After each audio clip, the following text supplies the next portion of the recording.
Frozen Scream on from the beginning, and that would just be the whole night. Frozen Scream. That thing's amazing. Hold on a second. I'm gonna blow my nose, but I'm not gonna do it on camera. So yeah, we are live, by the way. We're live. Yes, we are live. So hello, anybody who's out there. Yeah, if anybody's out live. there, hello. And we're already talking about Frozen Scream from what is it, 1976? 75, I think. 75? It doesn't matter. It doesn't matter. How did you find out about Frozen Scream? Because you suggested it to me. It was, I was just going through Tubi, and they have, they've tuned themselves to have some pretty decent recommendations for me now. Yeah. So I was going through my recommendations, and it was there, and I decided to give it a watch, you know? Did you watch it with Stevie? I originally didn't, and then I rewatched it with Stevie. It's definitely worth seeing with people. That's an amazing. It's oh, that's a creepy puppet. The hell was that? That was terrible. That was scary. Yeah. Yeah. We're talking about Frozen Scream because hello, hi Frush. That's scary too, but it's not a puppet. So let us know if you're out there. Hello, Mark. Let us know if you've seen Frozen Scream, first of all, from 1975, which is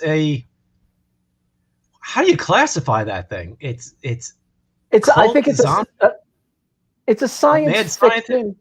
Yeah, a mad scientist, science fiction-y horror film that makes no fucking sense whatsoever. No, it absolutely makes no sense at all. It's the woman from Lady Street Fighter who Paul also turned me on to, and this woman is an German model, actress, something. Yeah, who started making movies for herself in the 70s. Like she basically made starring vehicles for herself. They're like vanity projects, but they're insane. They're genre, and they're violent, and nobody told her that she can't be understood. Her accent is really heavy, right? And she's not the main character in this one. She's not even the main villain, really. Right. She's the kind of assistant to the God. Give us a rundown of Frozen Scream, because I'm having trouble with this. Oh, Jesus Christ. So okay, sorry. It's about it's about it is almost indescribable in the sense that what you basically have are people are disappearing or acting weird, right? And these people are cold to the touch, and it's odd. And we have a woman whose husband is involved in all this. And her husband is killed, and she sees people dressed in stupid robes kill him, but no one believes her. And we go on an odyssey and learn that there are two scientists that are trying to prolong life by lowering your body temperature. And killing you. And killing you, yeah. Yeah. But then you live forever. Because they're kind of like a cult. And yeah, what was the okay? So you were telling me you asked me yesterday, were there any scenes? I had to brush up a little bit on it, so I looked it up on your Plex, and your Plex wanted to save me and wouldn't show me stuff. It was taking forever to boot stuff. It was like no.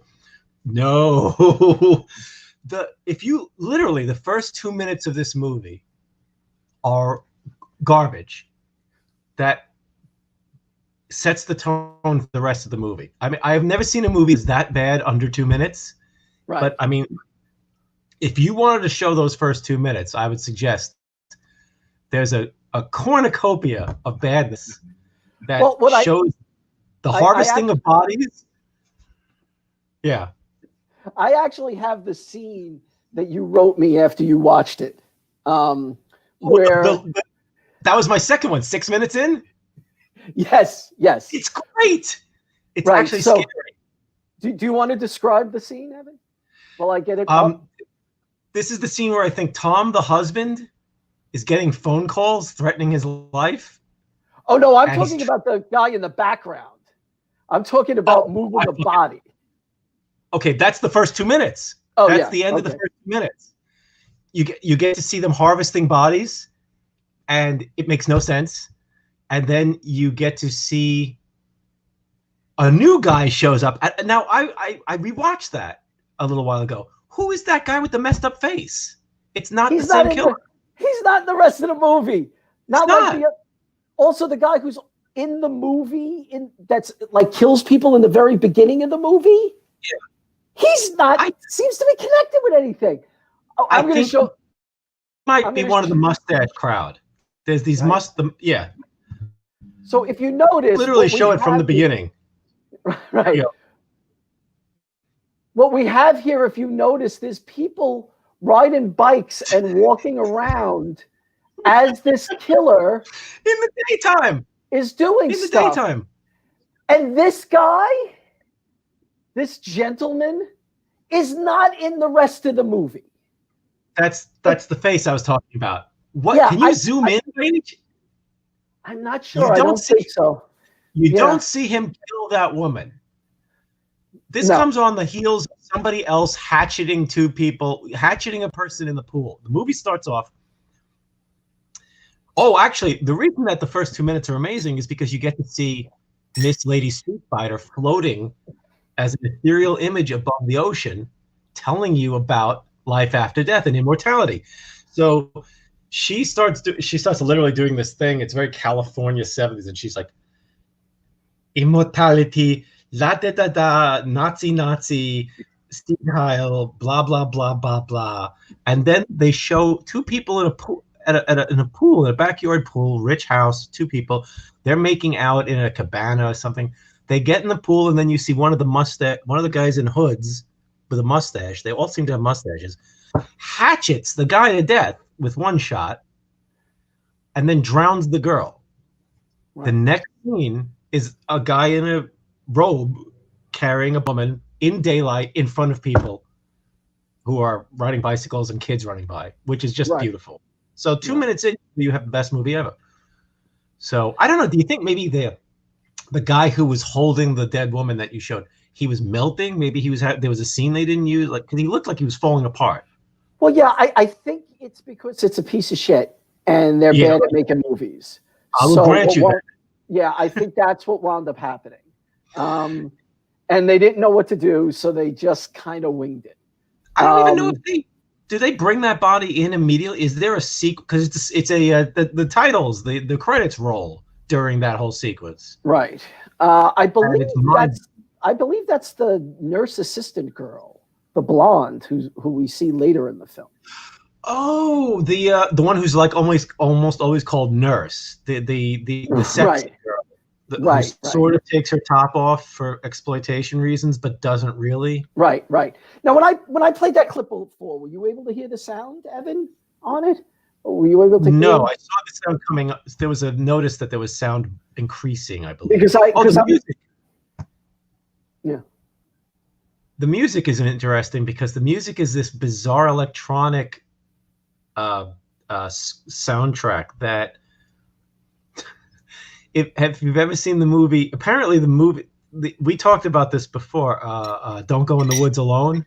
And I love the soundtrack because I managed to see Don't Go in the Woods Alone in the theater with some people, and we were like almost the only people in there, and the music would make us laugh every time because the music was really terrible. It's this electronic beat, kind of like a little kid trying to do the Psycho soundtrack on a Casio or something like that. And it turns out the music from this movie supposedly is the music was reused in Don't Go in the Woods Alone. So nothing else. I'm excited to have seen this movie now, where this music came from. And the music is used in the same way. Whenever there's a murder or something scary about to happen, some idiot starts going, brr, brr, brr. It's the hatchet murder in the garage, I think. The woman who gets killed in the garage, which is so bad. Yeah. So this entire movie is this science cult. I don't understand the cult aspect of it, though. They don't. Yeah, I don't think they explain it very well either. It seems as if it's not just two mad scientists trying to prolong life, that it's two mad scientists who also gather a lot of hippies and have kind of a cult that some of them are zombies, but I don't think all of them are. No, they don't. It's their students. They bring their students to an end on Halloween. They bring Halloween into it as if that's important. They say it's important, but they don't use it. It's like they're putting these horror elements into this thing, even though they don't fit or are brought up.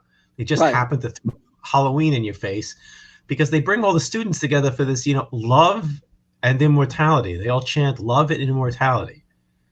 But the cult aspect has absolutely no bearing on the plot or the creation of the zombies. Right. It's just a thing.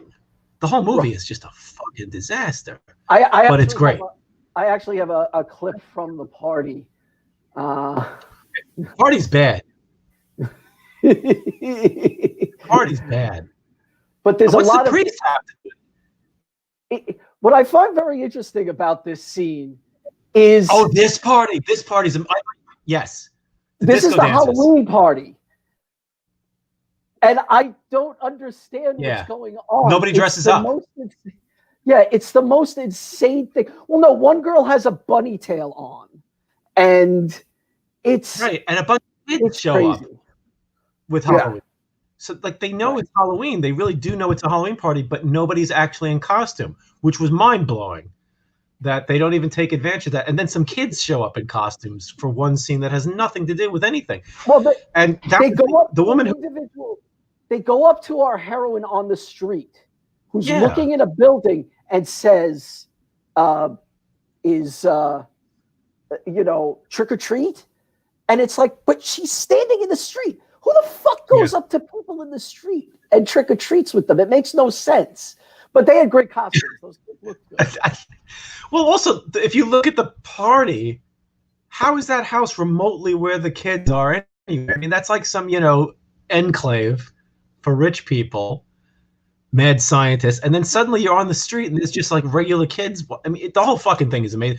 That scene's great because it goes on forever because, it's that great thing in low-budget filmmaking where they get, do we know 3 people who like to dance? Let's get them in this scene, So you get one person who's doing contortion there, and then the blonde woman who at the end of that clip is doing that bizarre robot move. That's the nurse, and you're saying that's her dead body at the beginning. I believe so, but I don't want to bet money on it, Because she's one of the people who are part of the cult scene. I forgot about the party scene where everybody's doing their disco dance and hitting on the robot girl, and she passes out for some reason. Well, she overheats because the zombies. See, again, we have 2 mad scientists that are trying to prolong life, and the experiments they're doing on people cause them to get cold and weird. This woman we're talking about, she's the most successful of all the experiments. Oh, their souls disappear. Isn't there some yada yada about their souls disappearing? There's some bullshit about. No, I think that's part of it, that they lose their soul because her husband is a blank, and they become cold. There's a lot of Frozen Dead. Did you ever see the Frozen Dead? It's not very good, but it's like Frozen Nazis or some bullshit, Dana Andrews or something like that. And they're all sitting in this lab, but then they let them go out and kill people. Now, why would they have to kill the people violently to turn them into zombies? Why would you hatch it? That doesn't make any sense to me. I'd like to ask if anybody's ever seen this movie. Why do they have to hatch it? Why would you kill people violently so that you can be found by the police? No, a couple of people are saying they plan on watching it later, but I don't think. Yeah, it's amazing. Yes, good. You will, if you like the kind of shit that we talk about, you will love Frozen Scream. It is really good. You know what I mean? It has good bad movie energy. Yeah. It's up my alley because Lady Street Fighter was hilarious, but it was kind of boring because it's just people kicking each other and having intrigue. But if you're gonna have zombies and you're gonna have hatchet, if you want to call up a scene, is it possible for you to grab something real quick and just start it? Probably not. But There's a what if did you can want? start it if you can get it at 6 minutes. Okay. There's my favorite action piece in the movie, which actually made me think this is going to be great bad rather than just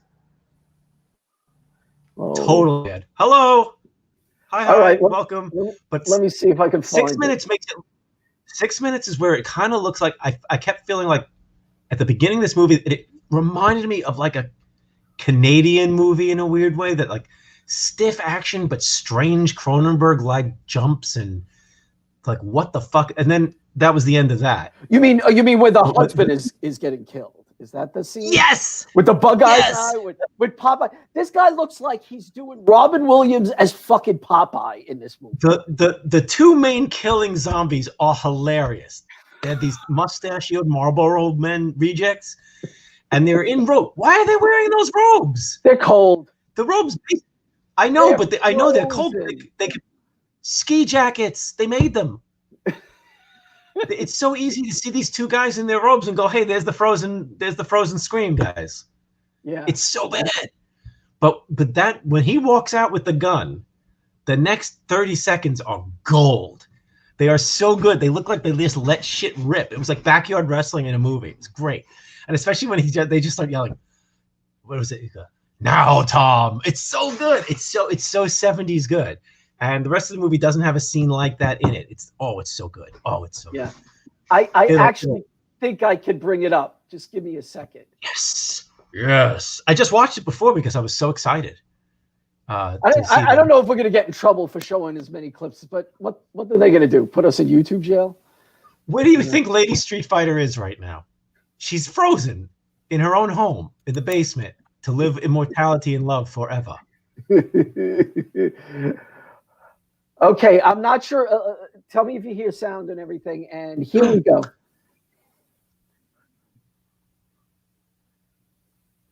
I'm not hearing it, but I'm seeing it, and that's good. We could always do the sound effect. Click. He's calling. He hears something. Tom right now. He has been. Tom has been. He's calling the police. And because he's afraid that people are coming after him. And then on the phone, one of the cult people, this is it. Oh boy. One of the cult people said, "We're coming to get you," pretty much. Like, time is now, time is up. So this is Tom. He doesn't wear very good sweaters. You can see his breasts really easily there. Yeah. And this is now you have to pretend that the music is going because it's the music from Don't Go in the Woods Alone. Right. Now it's a shame that we don't have the sound, but you'll get the gist of it. It's very, very good. Yeah, I'm not sure this is actually a way of toggling that. No problem. This is actually scary. If you watch this as a kid, maybe, or whatever, there's some. Here it comes. What's up there? Is that the camera? Did you see that shadow? Yeah. Here we go. Look at Popeye. So he fucking shoots Popeye, and watch this scene right here. Whoa! Oh, yeah. Fucking like they had. That's the guy.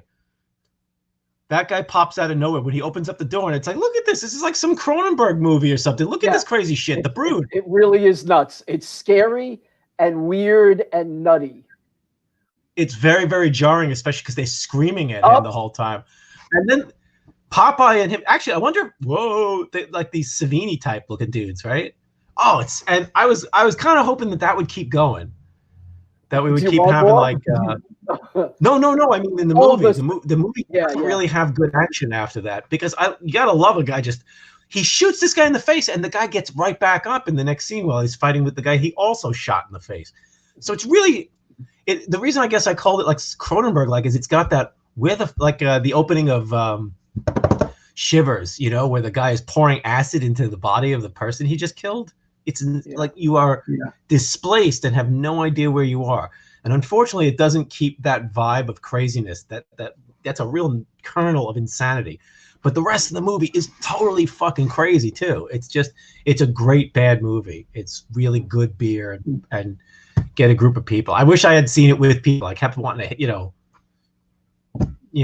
elbow people. Like, oh my God, this is fucking amazing. It gets boring when they get to the beach and they do the love and immortality shit, but it picks up. It's got a lot of stuff going for it. It's totally intense. Oh wow! I didn't know Arrow had a streaming channel. I didn't know either. Yeah, we were just I got to check it out. We just talked about Arrow before we started the broadcast because Paul and I have recently seen.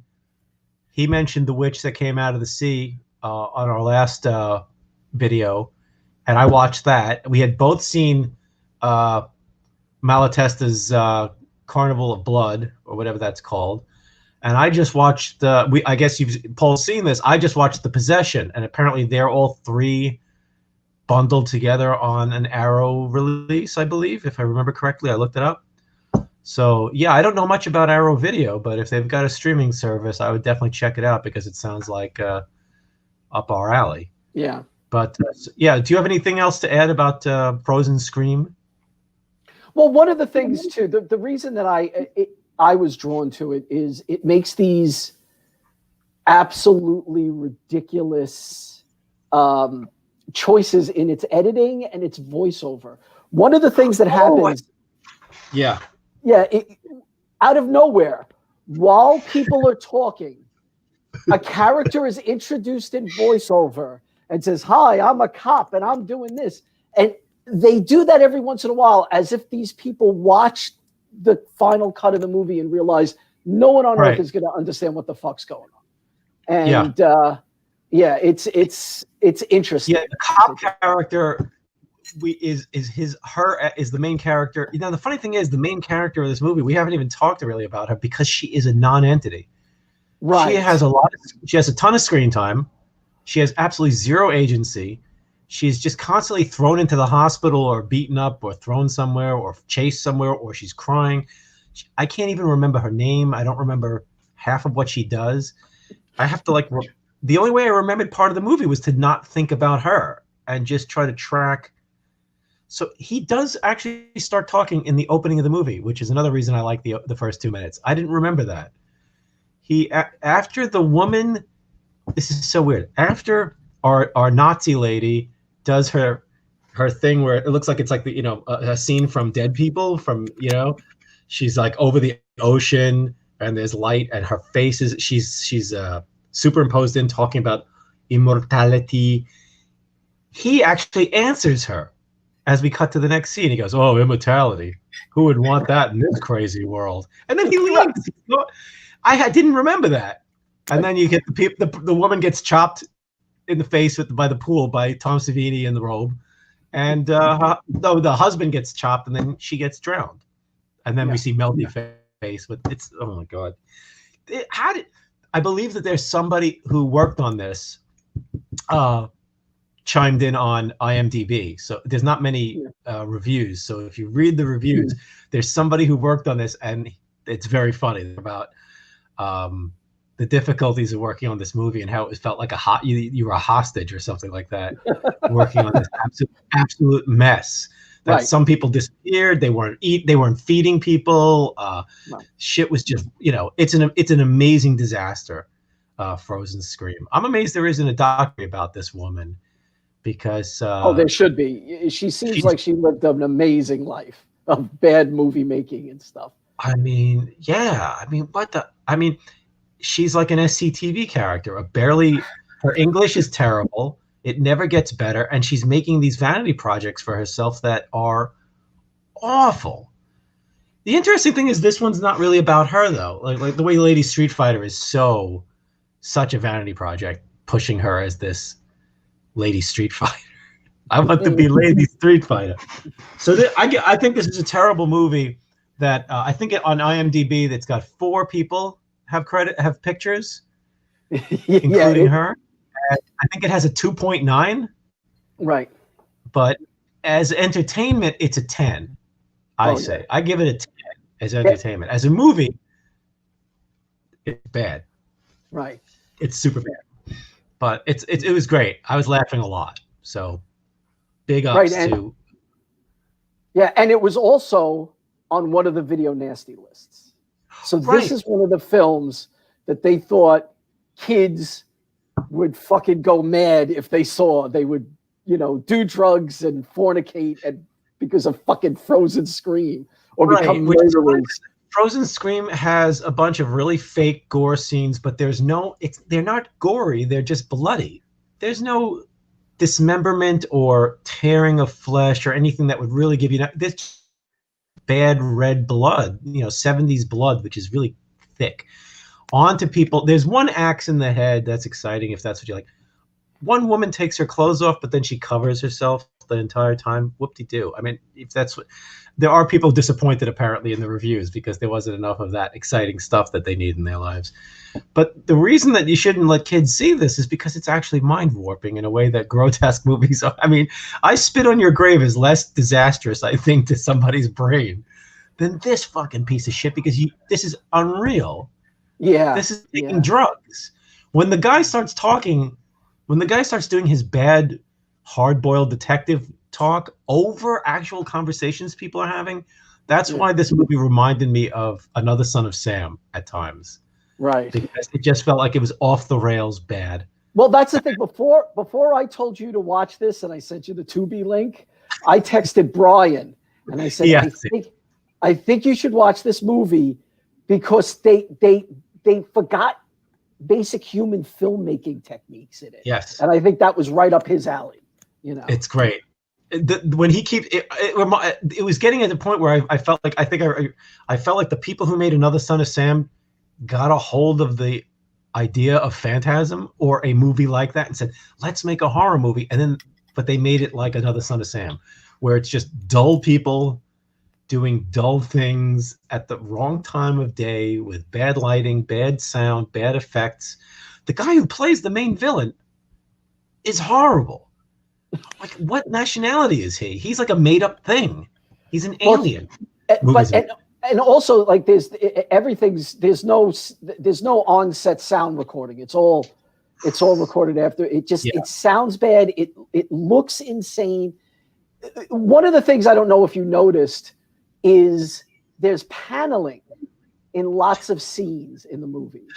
And so they reuse places. So one place will be like the mad scientist place. And then there's a scene where a priest is attacked in a confessional. And there's wonderfully. It's paneling like he's in a basement apartment. And that's not how, I'm not Catholic, but I don't think it looks like it should be a dartboard. So it should be a dartboard and a Budweiser sign. Yeah. No confessionals I did as a kid ever looked like that. So the priest was a completely random character. I did not understand the priest at all. I kept waiting for some sort of metaphysical thing to lock in because did he know what was going on? Because it seemed at first he did. Then it turns out he doesn't. Well, no, I think his connection is for some reason the wife whose husband we showed that scene from gets killed in the beginning, who was working with these mad scientists, confessed to them, confessed to the priest, because that's where the thing is you were saying about souls, because he was saying, if we do these experiments on animals and they lose their soul, well, that might be okay if animals don't have souls. But what if you do it with people? And that's why they had to kill the priest, because he knew too much. He didn't seem to know anything. If the priest knew too much, he would have paid attention to the zombie in the fucking confessional. Instead, he just looks like he's on the toilet. He's just like this, and he's going like this, and he's tired, and all of a sudden this fucking hand comes in and crushes his windpipe or something. I don't know what happened. Holy shit! Well, you had the benefit of watching it twice in a short period of time. I didn't have that luxury. Right. But nobody will watch movies with me. So I only saw it the one time because when I watch it again, I will look for the paneling. Yeah. But definitely look for the paneling. I can't think of anything else to say about it. It's the hard thing about talking about truly bad movies that are this good and this bad is that you really do. It's like a drugstore. You have to be there. Right. You can describe how bad it is, but when a movie is this surreal because of its badness, you can't really pick the plot apart. Right. And maybe that leads us into another movie. I if you guess. wanted to, I don't know if I have anything left to say about the No, amazing no. I Frozen. think everybody go see it. It's on Tubi for free, or if you want to, you could rent it on Amazon for $2. But I would definitely, Tubi's a great service. They got tons of shit on it. But yeah, Frozen Scream, 2 thumbs up, I guess.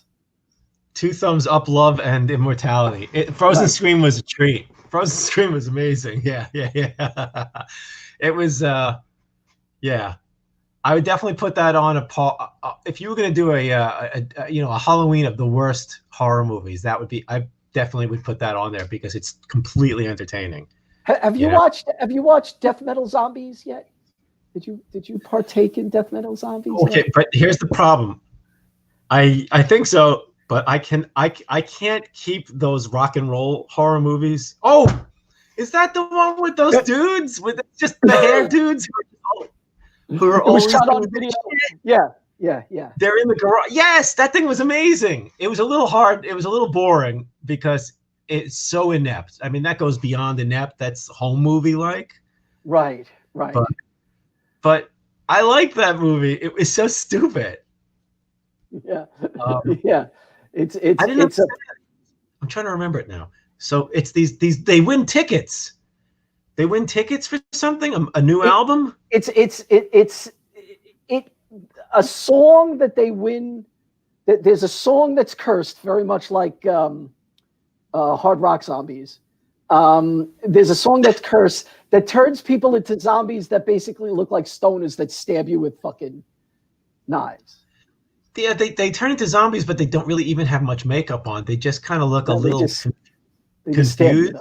Right. But I kind of love the beginning of the movie where it's just everybody going like, they're just rocking and they're a band and the thing is, even in Death Metal Zombies,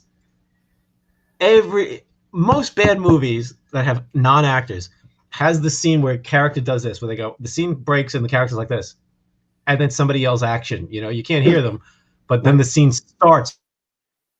It's literally like.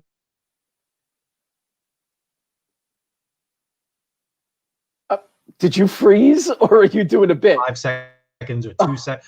They don't into the scene. They just have the person go, "Hey, dude," and it's awkward as shit. The entire movie is like that. Especially the one dude, if you know who I'm talking about, who has the girlfriend. He's the guy who has no girlfriend and can't get a girlfriend, but he's the most exuberant of the group. He's the humorous. He's the comedy relief. Death Metal Zombie. He's like really excited about everything, but he starts every scene as if he's been told to start every scene, and it just gets it's unfucking real. I mean, right, and if you remember, there was a thing in the credits that it was what was it, man who sits on knife or rapper who sits on knife? Whoa! Yes, the dude who sits on the knife has the brother, the rapping man or something, rapping guy who sits on knife. Yeah. They cut to 3 people and one of the guys just starts rapping, and then the hard rock zombie, the death metal, you see, it's hard to get them all straight. The death metal zombies put a knife standing upward on his car seat. Yeah, death metal zombies. It's like he's just pranking him. He's in his car and he puts the knife down and the guy sits on it and goes, woo, and that's a scene that makes no sense. Yeah. And then lots of zombies show up at the end and you can see them kind of laughing because you can tell that they're neighborhood friends and kids and shit. And it's a very, very, it's not a great bad movie, but there's definitely laughs in it. And if you put it on later at night when you're really a bit drunk or stoned, I would think that this thing would really give you the giggles. I would imagine that too. It's so fucking inept. But the people who made it and who are in it are so game and terrible, but they're so enthusiastic and happy. It really is like watching kids make a backyard movie. I mean, it's practically what this thing is. It feels like. I think the director, he's done a bunch of shot on video stuff. I know he did an anthology I tried to watch, but I died trying to watch it. So, but yeah, he might be someone to look up. But I'm sorry, we went on a tangent. That wasn't the movie you even wanted to talk about. No, but that was a piece of work there. That was they keep killing the zombies. Like they keep killing them and bringing them. It's just fucking. It's like I keep thinking we should do an episode about rock and roll horror movies, but they're really hard to parse because they all feel like the same. There's the one where they're dressed in the Kiss makeup. There's the Slaughterhouse Rock one that we talked about. They're hard to remember because they're always about a band. You always get too much of them playing. And the funny thing about this one is these guys are amateurs, so you don't really get a band playing. They're in love with this band, and the band apparently is the devil. And the devil shows up, and then his plot to take over the world is to turn a couple of Heshers into fucking zombies, and he's going to take over a small provincial part of Florida, including some rappers. It's fucked up. Right. If it has no effect. No, you could catch it. You could catch it on Amazon Prime, and it has I think the more modern ending. There's several endings. I didn't know that. I saw it on YouTube, I believe, or did I see it on Plex? No. I think you probably. Well, I'm not sure, but yeah, it's a piece of shit. What happens at the end? What are the different endings? So since it's a song, right, that turns people into stabbing zombies, you either have an ending where I think the original ending was the gloved hand guy with the mask that's in it for no reason. You hear it. It's now being played on the radio. This song. Oh, okay. Right. And then in the version, then sending it to one guy. They send the tape to one guy to try to take over the world. That's pretty. You'd think that maybe they'd play it on the radio. Oh yeah, and the other thing that's funny about that movie, and now that I remember it, is the main characters. One of the main characters doesn't show up until like the movie's practically over. It feels like the guy who steals the cassette tape and then becomes. No. Yeah, who isn't necessarily a bad guy and starts helping them because our good guys become zombies. I think he's the filmmaker, in fact. Okay, good for him. He might, right? He wrote, "Hey, I could be in this too."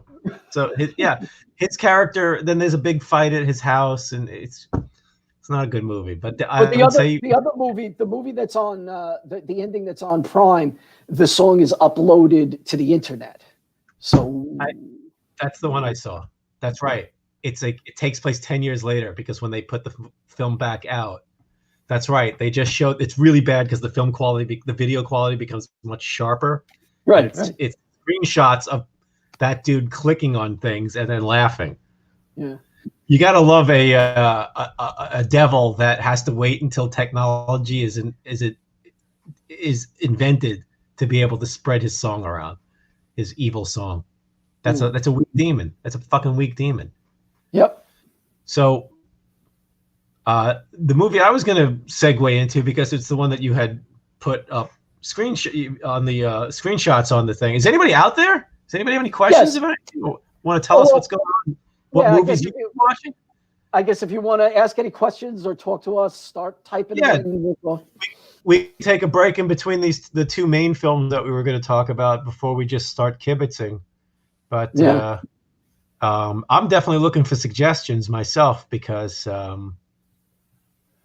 left to my own devices, I'm just going to watch the worst crap on earth. Although the Tubi is. I'm really excited because Tubi has a couple of movies that I've been wanting to see, some Japanese Dracula movies from the 70s that are not supposed to be great, but they're supposed to be interesting. Lake of Dracula and Dracula's Kids or Death Metal Dracula, Japanese style, or Bonsai Dracula. But they've got A Field in England, which I've been wanting to see for a while, which is supposed to be kind of hate it or love it, but, doesn't matter. I'll watch it. And Demon Seed. I've never seen Demon Seed, the Julie Christie film from the 70s. And those ads scared me as a kid. I haven't watched it yet.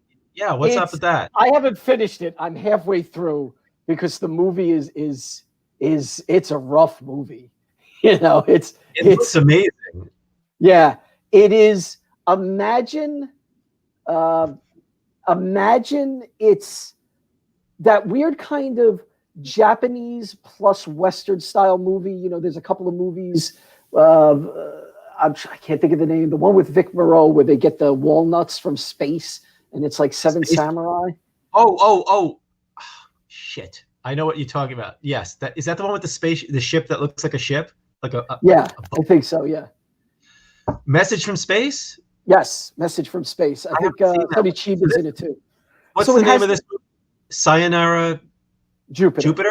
Or Bye Bye Jupiter. I've never heard of this until Roger brought it up.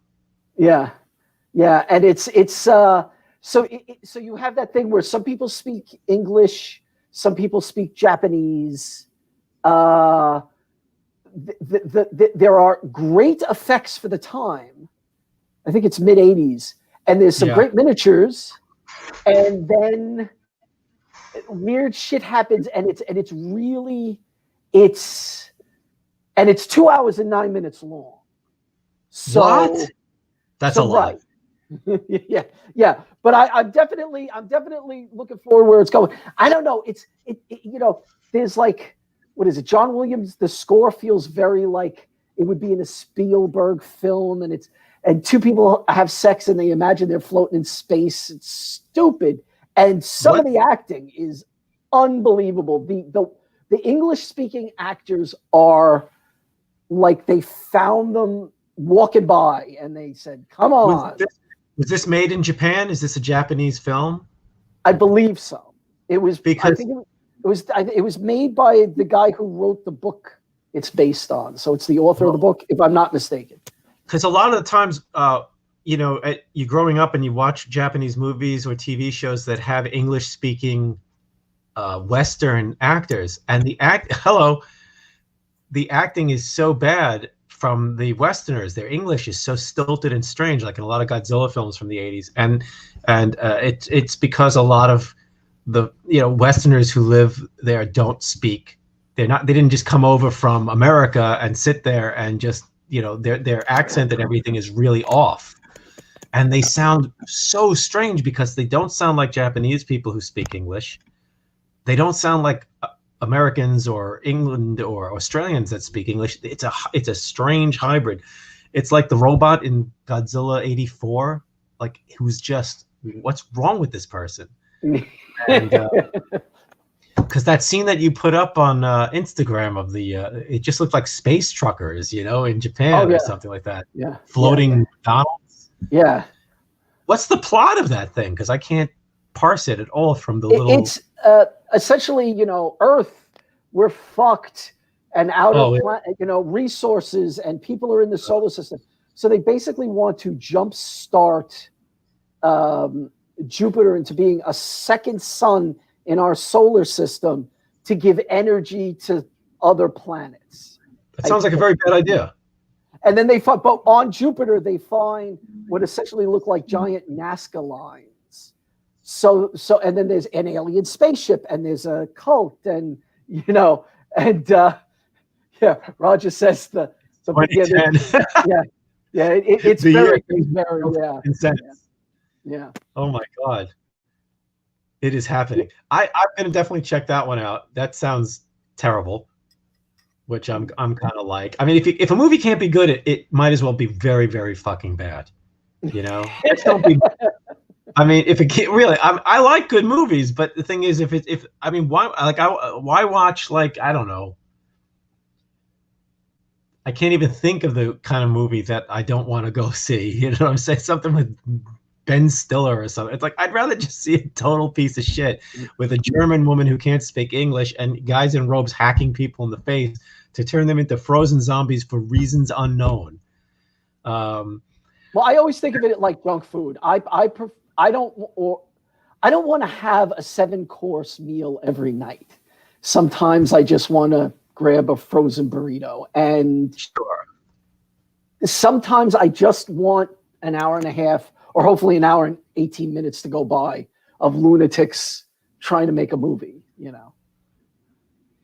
Yeah, I mean, it's fun to watch movies that look like uh, uh, fake mockumentaries almost, because you can actually, you feel like Fred Willard might walk in, or Catherine O'Hara, because the way these movies got made is funnier than the movie themselves in a way. You know, when you watch like American movie, you could tell that this is what's going on in the background, that these are movies that are being made by, somebody's mother. I think that, in fact, on Frozen Scream, I think that her mother was providing the meals or something like that, and then she stopped providing the meals, and this led to a lot of problems because nobody could eat. But these movies that are made, because it's amazing, because when they make a movie like Evil Dead or Evil Dead 2 and everybody's sleeping in the house, everybody goes, that's amazing. Oh my God, they really pulled this off. But when you make something like Frozen Scream and everybody's sleeping in the house, or that horrible movie that everybody made where the cinematographer's kid died of crib death in the mansion that they were shooting in, but that terrible movie that got hold. The movie about the haunted house and the Ouija board, and these people all show up in cars, and then a mummy comes out. I just lost the Spookies. Yes, I watched the documentary on that a few weeks ago, and I forgot that I had read that this movie was the cinematographer's kid died. That's horrible. Baby died of crib death, and to lose your kid over Spookies, and the movie is horrible. The movie is just absolutely horrible, and it just seems like it's like anything. Depending on how did you succeed, that's a great story of triumph over adversity and no money. Did you make Frozen Scream or Spookies? Oh my God, I'm very sorry. I mean, Spookies. So Spookies is worth seeing, but Spookies is rough. Spookies Spookies is a better. You want to watch the movie and then read up about how it was made, because it all forms a good picture. It's not like just sitting down and watching Spookies is worth it. Because one of the things that comes through in the documentary is what you have in Spookies is two films. You have a film that they were making. It was taken out of the hands of the people that were making it. And then another group of people came, another director came in, and they changed a lot of things. Anyway, it's a mishmash of hell, Spookies. It's amazing. It's so bad. And in the documentary, it's interesting because, and I feel bad, the actors talk about how they're so pissed that it was taken away from the original creators. Yeah. There was these two guys who vision was Spookies, and it had a different name. I think they had a different name, and they were going for this straight Ouija board. I mean, they admit that the movie was an amateur mess. Yeah. But it wasn't. There's a difference between an amateur mess and something that's Frankensteinian patchwork, because another person comes in and then literally adds a new part of the movie that makes no sense. Yeah. And doesn't relate to the other movie. And also they talk about the English guy who backed the movie and took it away from them, and what a piece of shit he was. Which was kind of fascinating. Nobody liked him. And he's the Video Spookies guy. He's connected with Video Spookies, Video Nasties in England. He was really. He was somehow. I think he was somehow involved in all of that. I don't know if he was a distributor of movies that a lot got on the Video Nasties. Oh, I think that's what it was. I think he was a distributor. And he was a real bastard. And that's maybe he's the guy that Bloodstream was based on. Yeah, quite possibly. I was thinking the same thing. We're like, right? We're speaking weird language now, because now everything's connected to these movies that no one's fucking seen but us. And okay, so the Bloodstream. The thing about the Video Nasties I forgot to talk about is that one of the things that I love about the Video Nasties that I did not know about was that some of the movies were prosecuted and actually banned outright. Right. And Frozen Scream got thrown into that mix, but was never prosecuted. But it was still dropped out of sight. And so when all the Video Nasty films that were banned in England in the 80s, and the 90s, the ones that the young ones did that episode of the Young One. That's where I first heard about it. Yeah, It was that Young Ones episode, with the damned and everything. People are like, well, we have to see every. Well, they're more like, oi, we have to see every one of the Video Nasties made, and so. It's great to read reviews by people who finally track down things like Frozen Scream, and they're like, "This, oh boy, this is gonna be all gory," and it's Frozen Scream, and they get pissed crazy, and they give it 1, and they're like, "You motherfuckers!" They get so fucking crazy. It's like they don't get that crazy to try to find a job in Liverpool, right? But they're this fucking crazy about Frozen Scream. Well, it's the funniest goddamn thing. I love it. I love every movie that. Did you go through a point when you were going through the Video Nasty list? Because there's, like you said, there's several lists. There's the ones that were prosecuted, not prosecuted, ones that had certain things cut and then released. I have not done that, but I've been stumbling over them as you've been feeding me these terrible movies, or I've been finding them. Yeah. They're awful. Most of them are just garbage. Well, that's the thing. I think Home Sweet Home was a Video Nasty. The one with the car, the hood going down on... one with Body by Jake. Yeah, Body by Jake is killing people. That was terrible. Yeah. Speaking of, real quick, I mean, speaking of Bloodstream, we got to do an episode on this guy. I just saw something that he did. The Bloodstream guy also did. What's the one where you're running? The Death Run. You know, that horrible futuristic movie where people have to follow a string. Yeah, I didn't. Yeah, people are trying to kill you. Is that the post-apocalyptic one where the makeup is just like oatmeal thrown on people? Is that the one? Yes. And there's like, you know, it's like Road Warrior, except nobody has wheels. There's one motorcycle, I think, but everybody's basically, it's like Foot Warrior, kind of like, you know, you want to get out of here, you run with me, type of thing. But I watched another movie he did, and I can't remember the name, and I don't have my bookie book. Let me take a look in my bookie book. But I watched another movie, and it's not terrible. I mean, it's terrible. Death Metal. Wow. What? Yeah. Oh, I wish you did it, because those movies are, you know, hilarious. It's a showcase for your band. Live forever.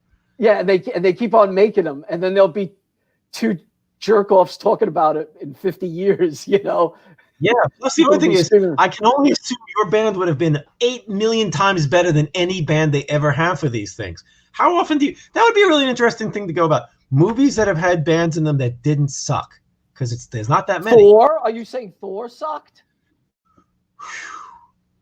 You know, I have a fondness for Thor, but that movie sucks and the band is terrible. He doesn't do it. If he did, like, what's it, the one with the dogs on the leashes or whatever the hell, if he did that thing from U68, that would have been cool. But the songs that they do are terrible because they were trying too hard. There's like, what's the band that's in Alone in the Dark? That was pretty good. Jeez, I don't remember. At the end of the movie, he shows, it's not the Sick Fucks. Who is it? But it's really like sad how like, why don't they get good bands for these things? I guess they think they're good bands, but they don't get good actors. You would think that they'd want to get good actors first. They don't get them. You know what I mean? So yeah, that's a really good point. Okay, let's see here. Oh, that was a weird movie I watched. Oh boy, did I watch a lot of bad movies. The Hereafter. I watched a thing called The Hereafter, which is a ghost story, and it actually, considering it's by the Bloodstream and, you know, I don't know, Run from the Road Warrior movie. I can't remember the name of that one. It has multiple names. What year is it? Oh, never mind. Never mind. I found it. What's the director's name? The Hereafter. R.D. Bargy. Gav. Michael Gav J. from Murphy. Yeah, I think that's him. Yeah, Michael. He's J. like Murphy. the dog. I'm fascinated by these people who it turns out they've made 18 films. Yeah, and you've never heard of them. I mean, they're even less known than Don Dohler or Ted V. Mickles and all those guys, or Andy Milligan, for God's sakes. Yeah, that's it.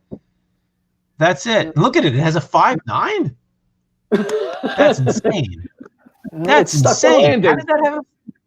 Did he just watch it himself and give that? It's not good, but it actually has atmosphere. And if you've seen Bloodstream and you saw that other one with the running. What the fuck is the name? I didn't watch all the running one. I never finished that. I'll look that up now. This is my shocked face.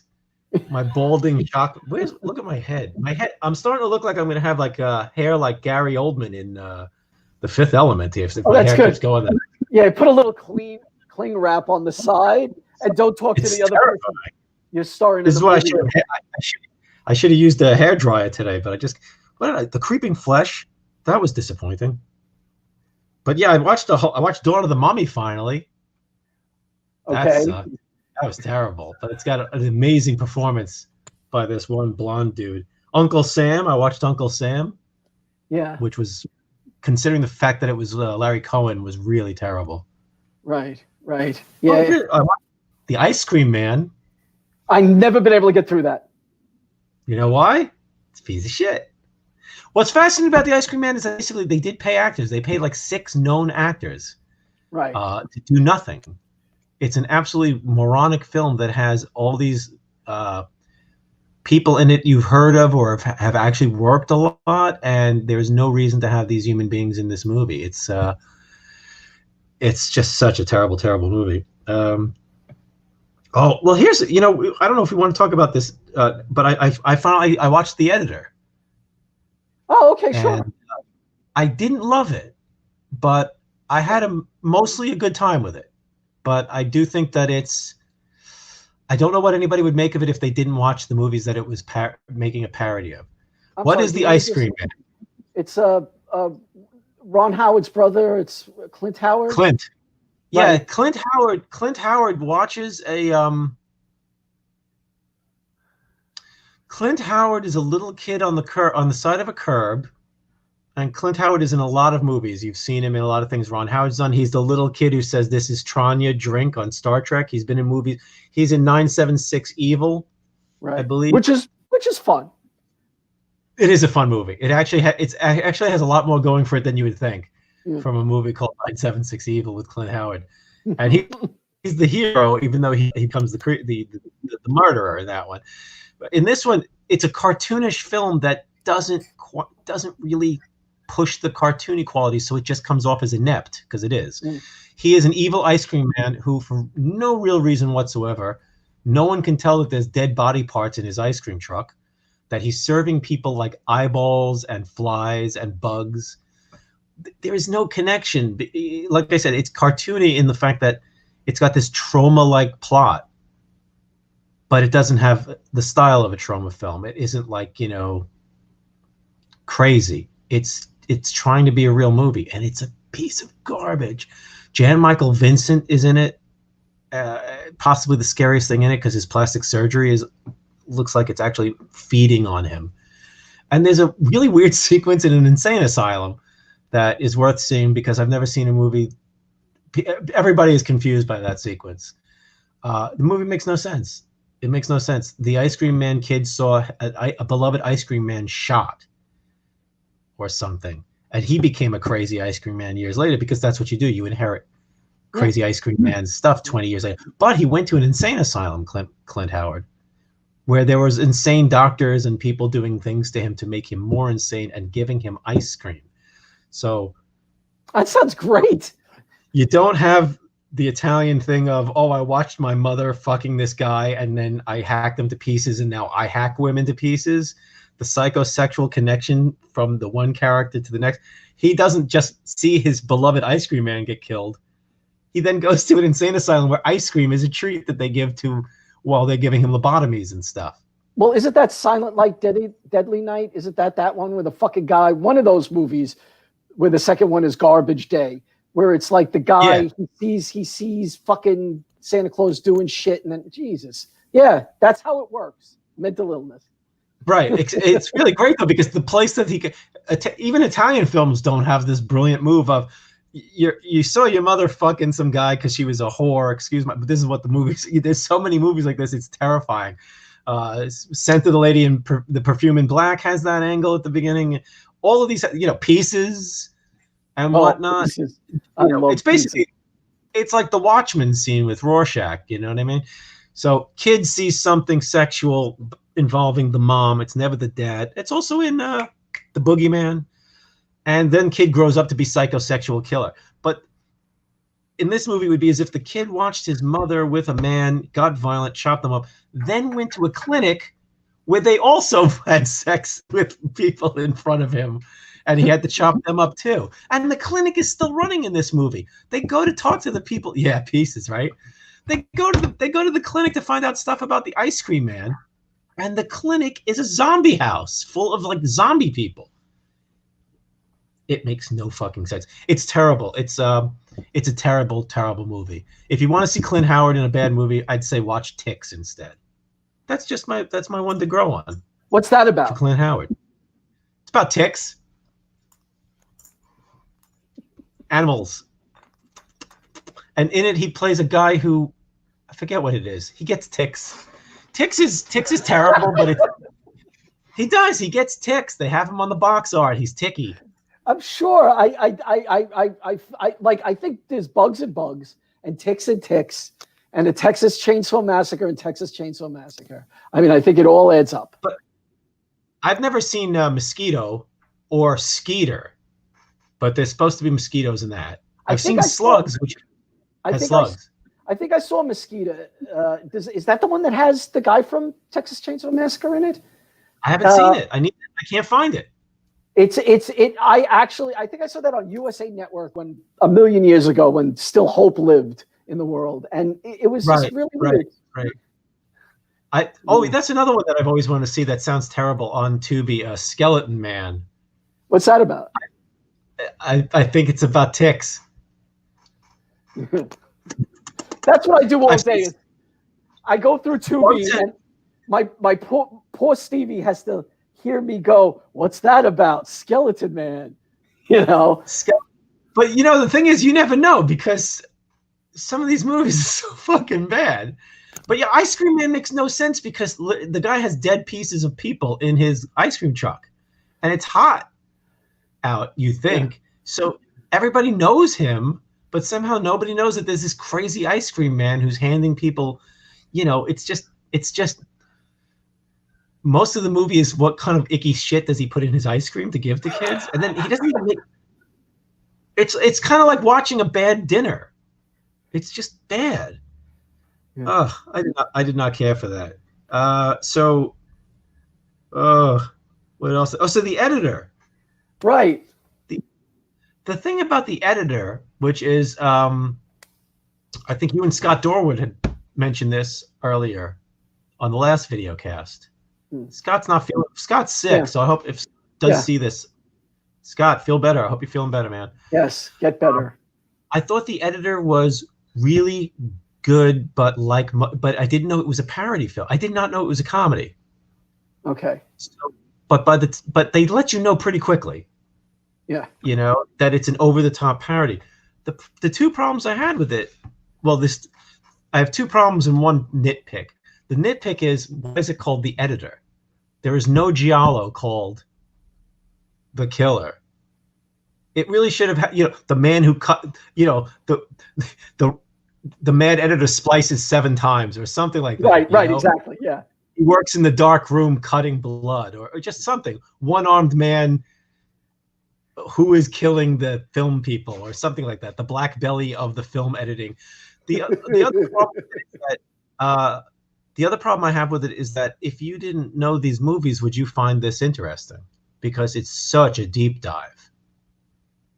So The Editor is a Canadian film, if I remember correctly. I believe so. And I think it's this directing duo, and they make movies. And The Editor is, because you would have no way of knowing it going in cold, which is what I did. I thought it was a giallo film, a modern giallo, kind of like Barbarian Sound System, or things I've heard about, which I really want to see. So I'm watching this thing, and I'm going, this film is kind of off the fucking rails. And then I realized it's a parody film. Right. The Editor is actually comedy. And it's a deep, deep dive in giallo and Italian horror, which I did not know. So that surprised me too, because about 15 minutes in, there's a total Beyond joke. There's a Lucio Fulci Beyond joke and I'm just like, oh my God.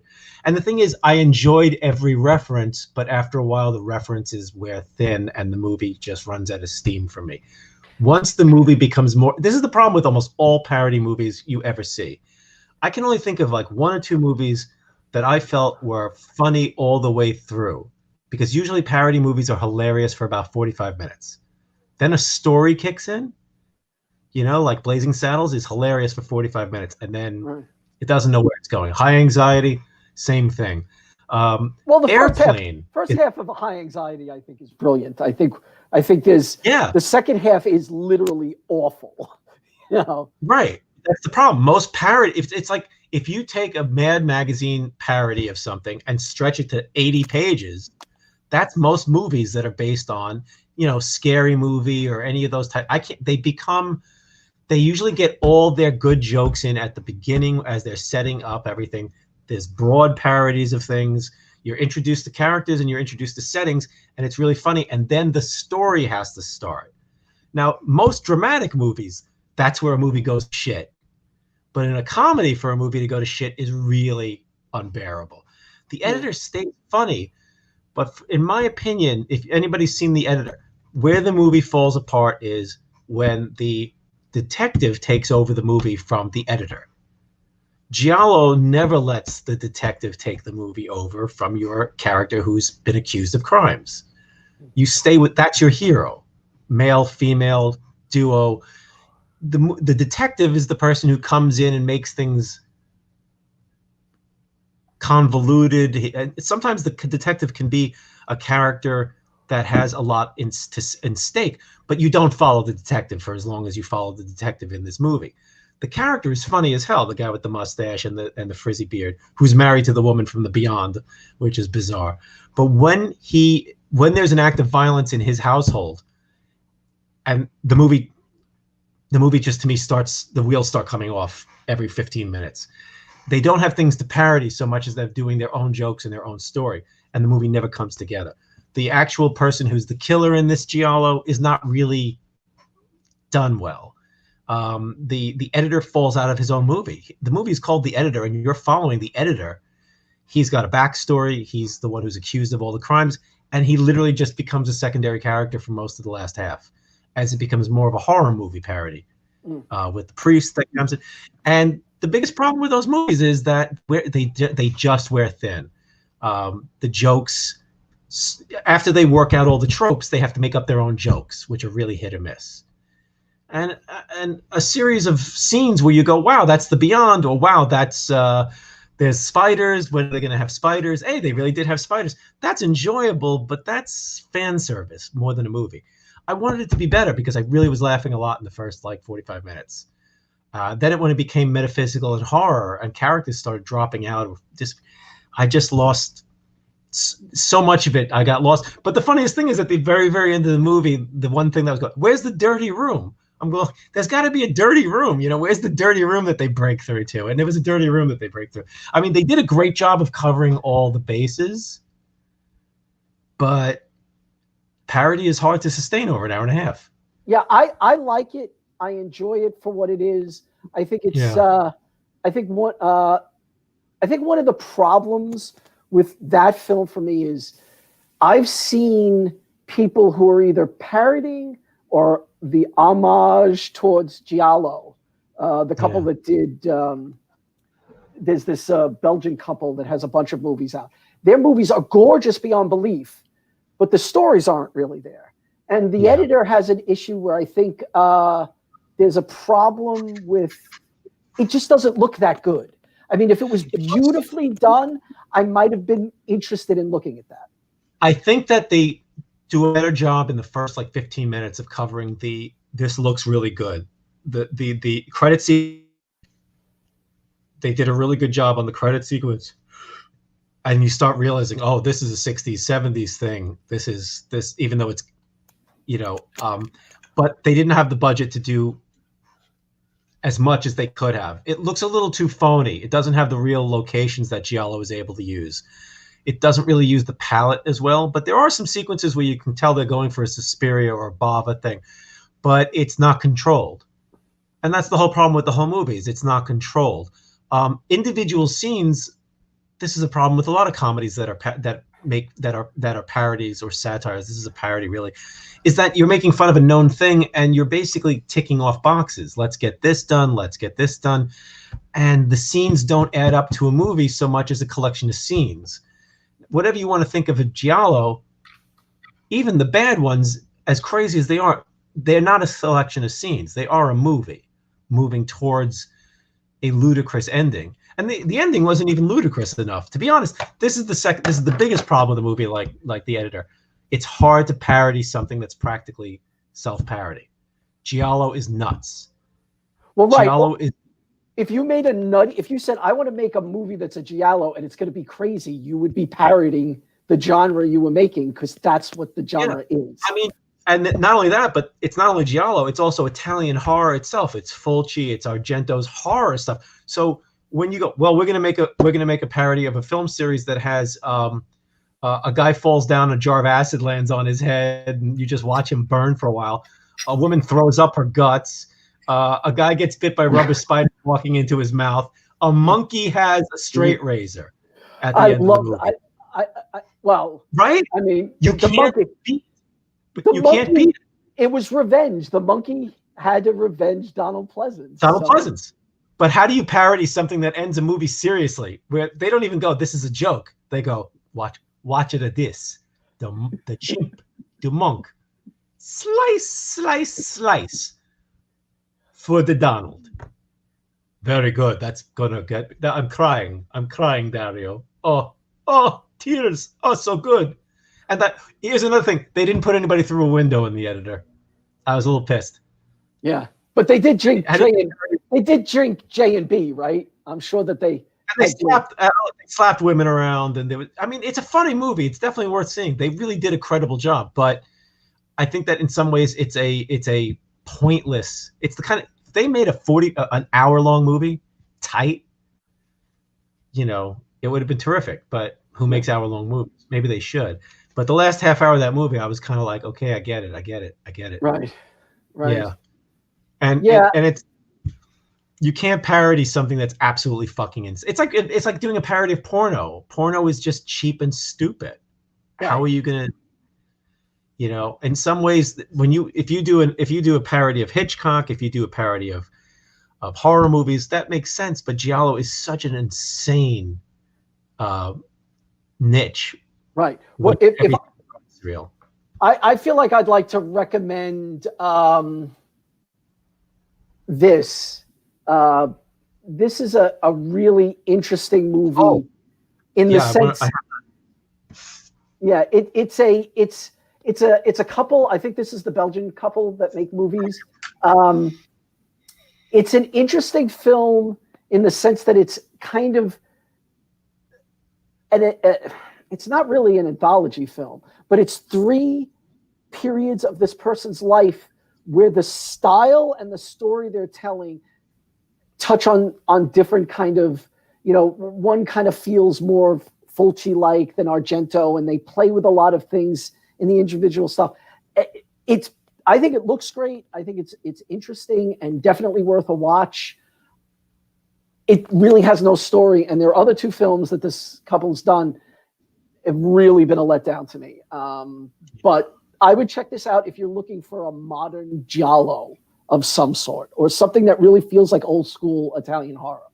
So, is Barbarian Sound System giallo-like, or is it Italian-like, or? It's definitely weird ass giallo, Italian-like.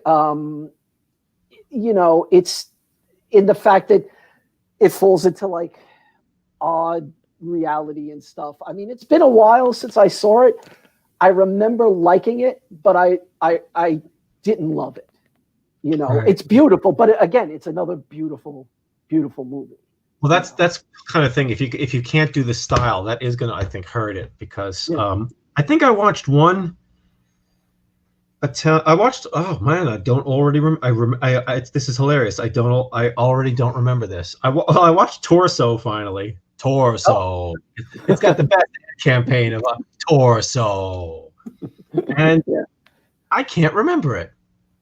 What the hell happened in Torso? Well, I think you've got a guy who may or may you get a guy and people doing stuff in the beginning that makes no sense, and then they go to like a chalet or a chateau or whatever the fuck it is, and then they start dying very slasher-like in it. Right. It's there's murder in a school, and then like 3 girls go to they go to their uncle's chalet, and it's not. Okay. Wait a second. I'm confusing it with another thing where a bunch of girls run off to a chalet. Torso has the interesting thing about Torso is that they have this sustained scene where the main character is stuck in this house, and the murderer keeps returning to the scene of the crime to dismember her 2 friends. And she does not want to be discovered. Is it Susie Kendall? Right, the Susie Kendall character. Torso was not very good, but Torso had some of those sequences at the end, towards the end. It's very slow. But at the end, when they get to that chalet and somebody starts knocking them off, and there really wasn't a torso. The torso is more implied than shown, but there is somebody with a hacksaw who's so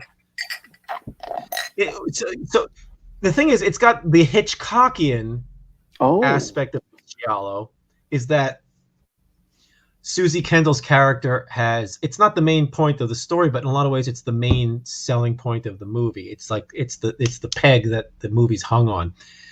Her friends she has been injured and her leg is screwed up. Her leg hurts. She can't really move very well. She's been recuperating in her room. So the killer comes in and basically does kills. I won't set up why because it's spoilery, but she awakens to a really horrific kind of Richard Speck kind of thing where the killer is not aware that she's upstairs. She's aware that the killer's there. She can't get a hold of anybody. She can't get out of this room. She's afraid to make a noise, but she has to sit there and watch as the killer is dismembering the corpses of her friends to dump the bodies nearby. It's an interesting, tension-filled setup. It's just not great or anything like that. The characters are kind of goofy, but it's not anywhere near as exploitative as the famous ad campaign would have you think. Same thing with Eyeball. Eyeball's not very good either. Oh, we watched Eyeball because Stevie forgot Eyeball, and it bothered me because she hates seeing eyeballs. My wife has this thing where anything about eyes, like if she's watching this right now and I went like this, she definitely just turned away from the screen. I'm sorry. and the thing is, Eyeball is about fucking people going on a tour where people they're just dying. They're absolutely dying, and they just keep on. They don't leave the tour. They just stay on the fucking tour. God damn it! I paid for this tour of Spain or whatever the fuck, and I'm going to stay on it. Who took out that eyeball? Yeah, somebody keeps taking their eyeballs out. They kill them and they take their eyeball out, and they go to the police, and the police are like, "Did you do it? No. Did you do it? Yeah, I didn't do it." Them. They follow them as this is going on a tour. They don't shut it down. They just, it's not. It's really weird, And they know it's somebody involved with the eyeball people because they keep going to new towns and losing eyeballs. Right. What do you mean stop? Eyeball. And when you said I think on Instagram or Twitter, when you said you were watching Eyeball, I was like, wait a minute, Stevie hates eyeball stuff. How could she watch a movie called Eyeball about somebody who's popping out people's eyeballs? Right. And it gets stupider at the end regarding the eyeball action. It's a movie where you can figure out who the killer is, but you just don't know why, which is a big deal in giallo and murder movies, because even if you can figure out who the person is, you don't realize, well, they saw their mother fucking an eyeball when they were 2, and then they hated eyeballs.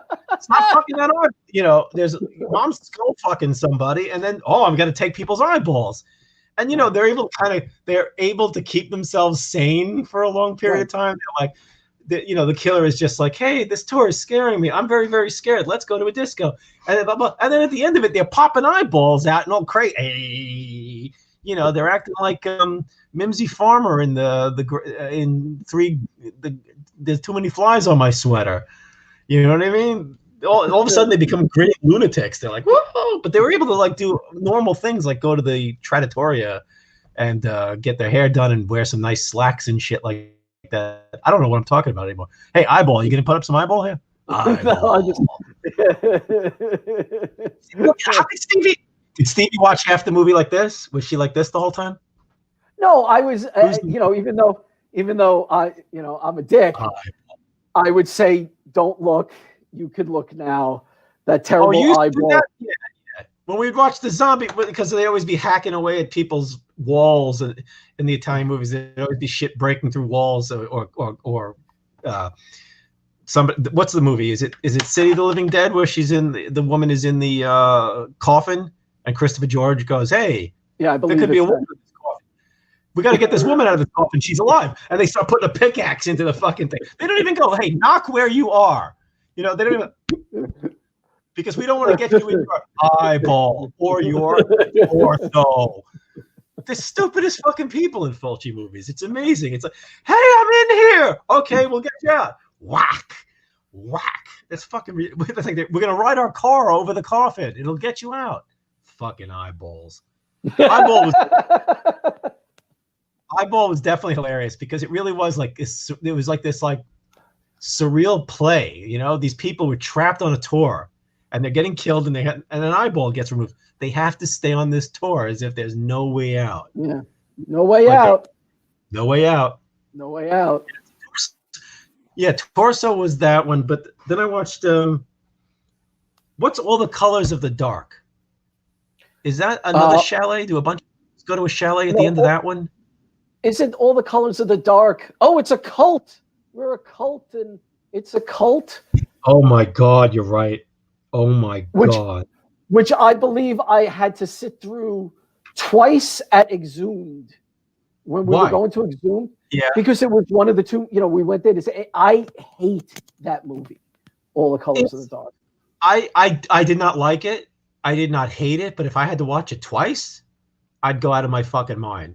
That movie has a lot of things I don't like. And there was some interesting things in it at first, but then it turns into this.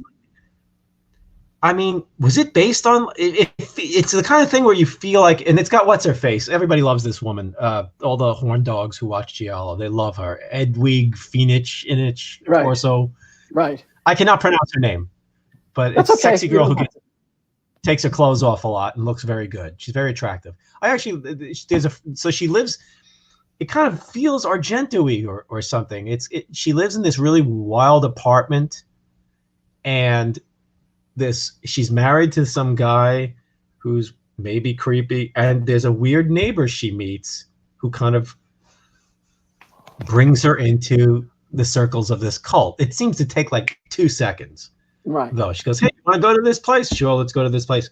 Oh, this isn't fucking weird. There's like people doing. There's like all these like weird, creepy English. It takes place in England. And it's ostensibly a horror movie that turns out to it's like is this thing a Edgar Wallace story that they took 2 pages out of because it's so tricky and annoying. I feel like isn't it just a Rosemary's Baby ripoff? It is, but there's longer.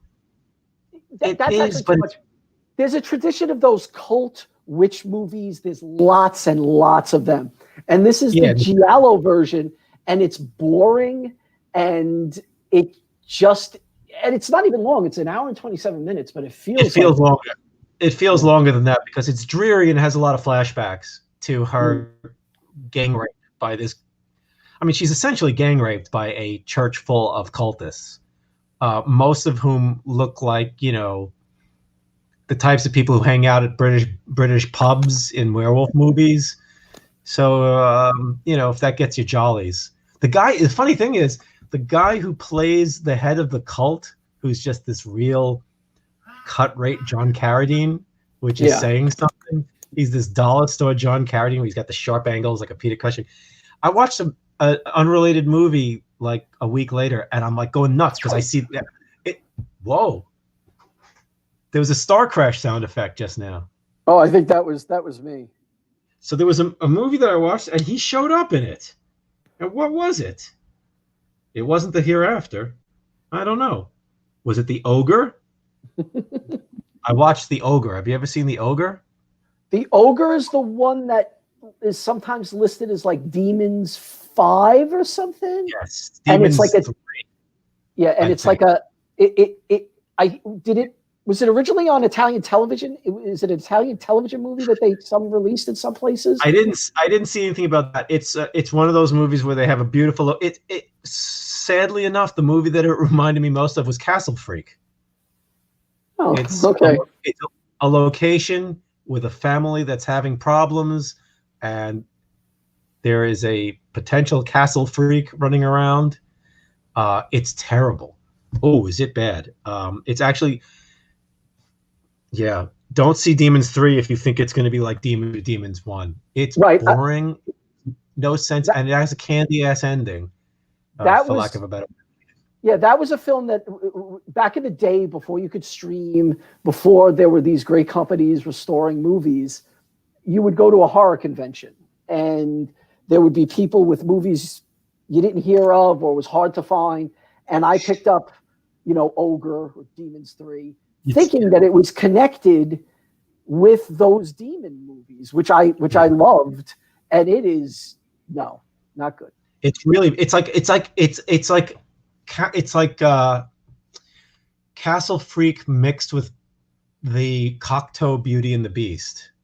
Literally, the Okay. ogre doesn't look like an ogre. He looks like he's wearing the costume of the Cocteau Beast. He's got the, like, I don't even know, frippery, flummery. I don't. He's got the waistcoat, and he looks a little bit like. That's the thing. He doesn't look like an ogre. He looks like a fuzzy monster suit. It's just awful. But the weirdest thing about the movie is that it has all these trappings of gothic characterizations, gothic locations in this castle that this horror writer woman is renting with her husband and child. And the monster does look, he looks like, a beastly prince. He's horrible looking. But the woman keeps dreaming of this castle, and she keeps dreaming of this gooky,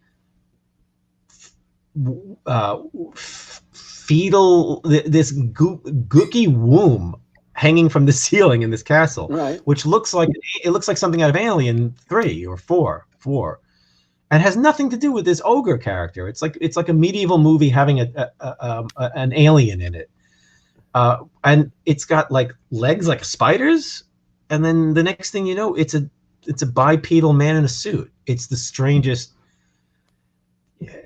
I mean, the crux of the movie is she's dreaming about a place since she was a little kid. She's been dreaming about this Italian castle. She's from like Portland or something like that. And her and her family take a vacation in this place, and it's the place that she's been dreaming about. And she finds her stuffed animal from when she was a kid there. None of this makes any sense. It's not scary. It's not creepy. It's just woof. Avoid the ogre. Have you watched anything off? I Yes, mean, I actually have something to recommend that I think you might be shocked about. And I got my pen out. I was It's not Shocker, is it? no, because it's a fairly new movie, and it stars Nicolas Cage. It's called Mom and Dad, and How many movies make a year, right? no, like 10,000. He's got to, I don't know, he's got to pay for shit. Doesn't he buy crazy stuff like hollow elephants or something? The thing Sold is, all the books. Right. Okay. Mom and Dad. Mom and Dad. I was shocked on how much I liked it. I was watching a YouTube channel, Corey FX, and he was reviewing some movies, and he just threw out, "See Mom and Dad, go into it blind." And I had Okay. seen the cover of it, and I thought, yeah, I don't want to watch this. And it is interesting. It is a story about the idea that something is causing parents to want to kill just their children, nobody else. It's called being parents. Well, there's a lot. There's a lot going on in it that, so there's meta stuff that talks about how parents are driven crazy by their kids, and it's surprisingly good. in the sense that when I saw the trailer, or whatever I saw of it back in the day, I thought it was going to be one of these things where kids are going to run around a house and their parents are going to try to. There's a lot going on. There's a lot of really interesting scenes, and there's some very disturbing scenes in it that were effective about parents going after just their children. There's a scene where it's happening. No one knows why it's happening. There's like you see like a noise on TV, like static, and then people seem to change, but nothing is, like as a signal kind of thing. Yeah, maybe it's that. I'm not going to give a lot away of it because I think it's worth a watch. But there's a scene in a school where the school kids, something's happened. The parents have surrounded the school to get their children. And police know what's going on. People know all over the country, wherever the city, that this is happening. So police are there to keep the parents from getting near the kids. And it is really effective. And it sounds cool.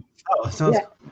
And Nicolas Cage is not in it. It's mostly Selma Blair's movie. She's really good in it. And he is wacky tobacky in it like he normally is, but it was kind of worth it for this. Is he a parent? Does he play a parent? He's dad of Mom and Dad. Okay. Because one of the problems I had with Color Out of Space was I do not believe him as a parent in even normal. I just did not believe him as a parent from the minute that movie started. He just doesn't strike me as a parent. It's like seeing Jack Nicholson as a parent. Oh. Do you know what I mean? There's a reason that they don't play parents that often, some people. Right. Can you imagine Jack Nicholson going, hold on, breakfast is almost ready? Nope. Can you imagine Nicolas Cage saying, I'll pick you up at the arcade? Or anything? Nope. Absolutely not. Cannot see them because you know too much about them in real life. You know what I mean? About these people. I don't buy his age very well in this because I can't tell how old he is. The way he looks is creepy. But the thing is, his resentment for the kids, I think, works pretty well. And I think that's another Amazon Prime currently on Mom and Dad. So yeah, I would definitely check that out. I think I obviously have that because if I order stuff on Amazon, they say you can send it Prime because it's on house account. I never used to order it. So I should check into that. Yeah. I hear that there's a lot of good movies on Amazon Prime that I would like. Amazon Prime. I forget I forgot that I had a Tubi account that Sarah set up for me until you said. Oh, you're breaking up a little again. Oh. You sent me a link for Frozen Dead, and I went on. I'm like, oh. Nope. Oh. Frozen.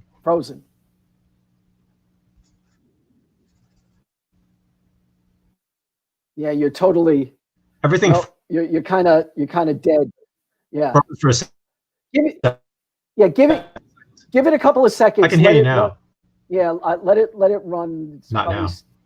Yeah, but you're almost moving now. Am I? Yep. This is entertaining. I'm not moving at all because I was sitting still. How about now? Let us entertain you. Let us make you smile. That was old. I can hear you now, okay? Yeah, I can hear you again. Should I turn my laptop? I'm not sure. It does seem to be getting a little bad. So. Okay, let me know if it gets terrible. All right. And I will try the laptop. But I can hear. Yeah, it got really stuck. But now I am able to see you and hear you. Okay again. Does anybody have any movies they've seen? I'm just curious. And then we'll get back to Paul. Because, does anybody out there have? It was one of the things I wanted tonight. If anybody anything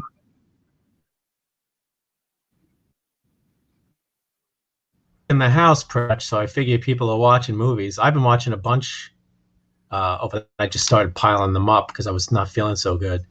Went back on Phantasm 1 and 2, which was really cool. Saw The Witch Who Came Out of the Sea, which Paul recommended last time, which was creepy as hell. What else did I watch? Well, I have another one. Cool. I have, and this is weird because it's probably perfect to watch for the holidays. I watched Here Comes the Monsters. What? I saw that you had that on your Plex, and I was like, oh my God. I don't. Yeah. Okay. Was it good? It was surprisingly closer to the TV show than any, like even like the stupid Monsters movie they did with the original cast, the color movie and stuff. Yeah. I never liked any of that stuff, but this was kind of cute. It was a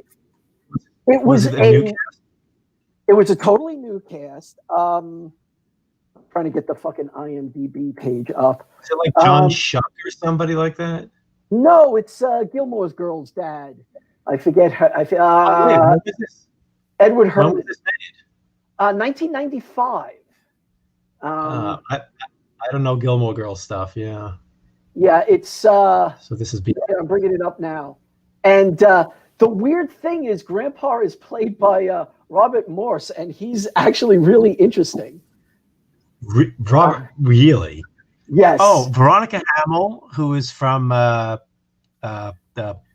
Hill Street Blues. Right. It's Edward Herman. Yeah, Herman Munster. So it's Edward Herman Munster. That's terrifying. Holy shit, Mary Warren. You got Mary Warrenoff. I'll watch anything that's got Mary Warrenoff in it. She is the nosy neighbor.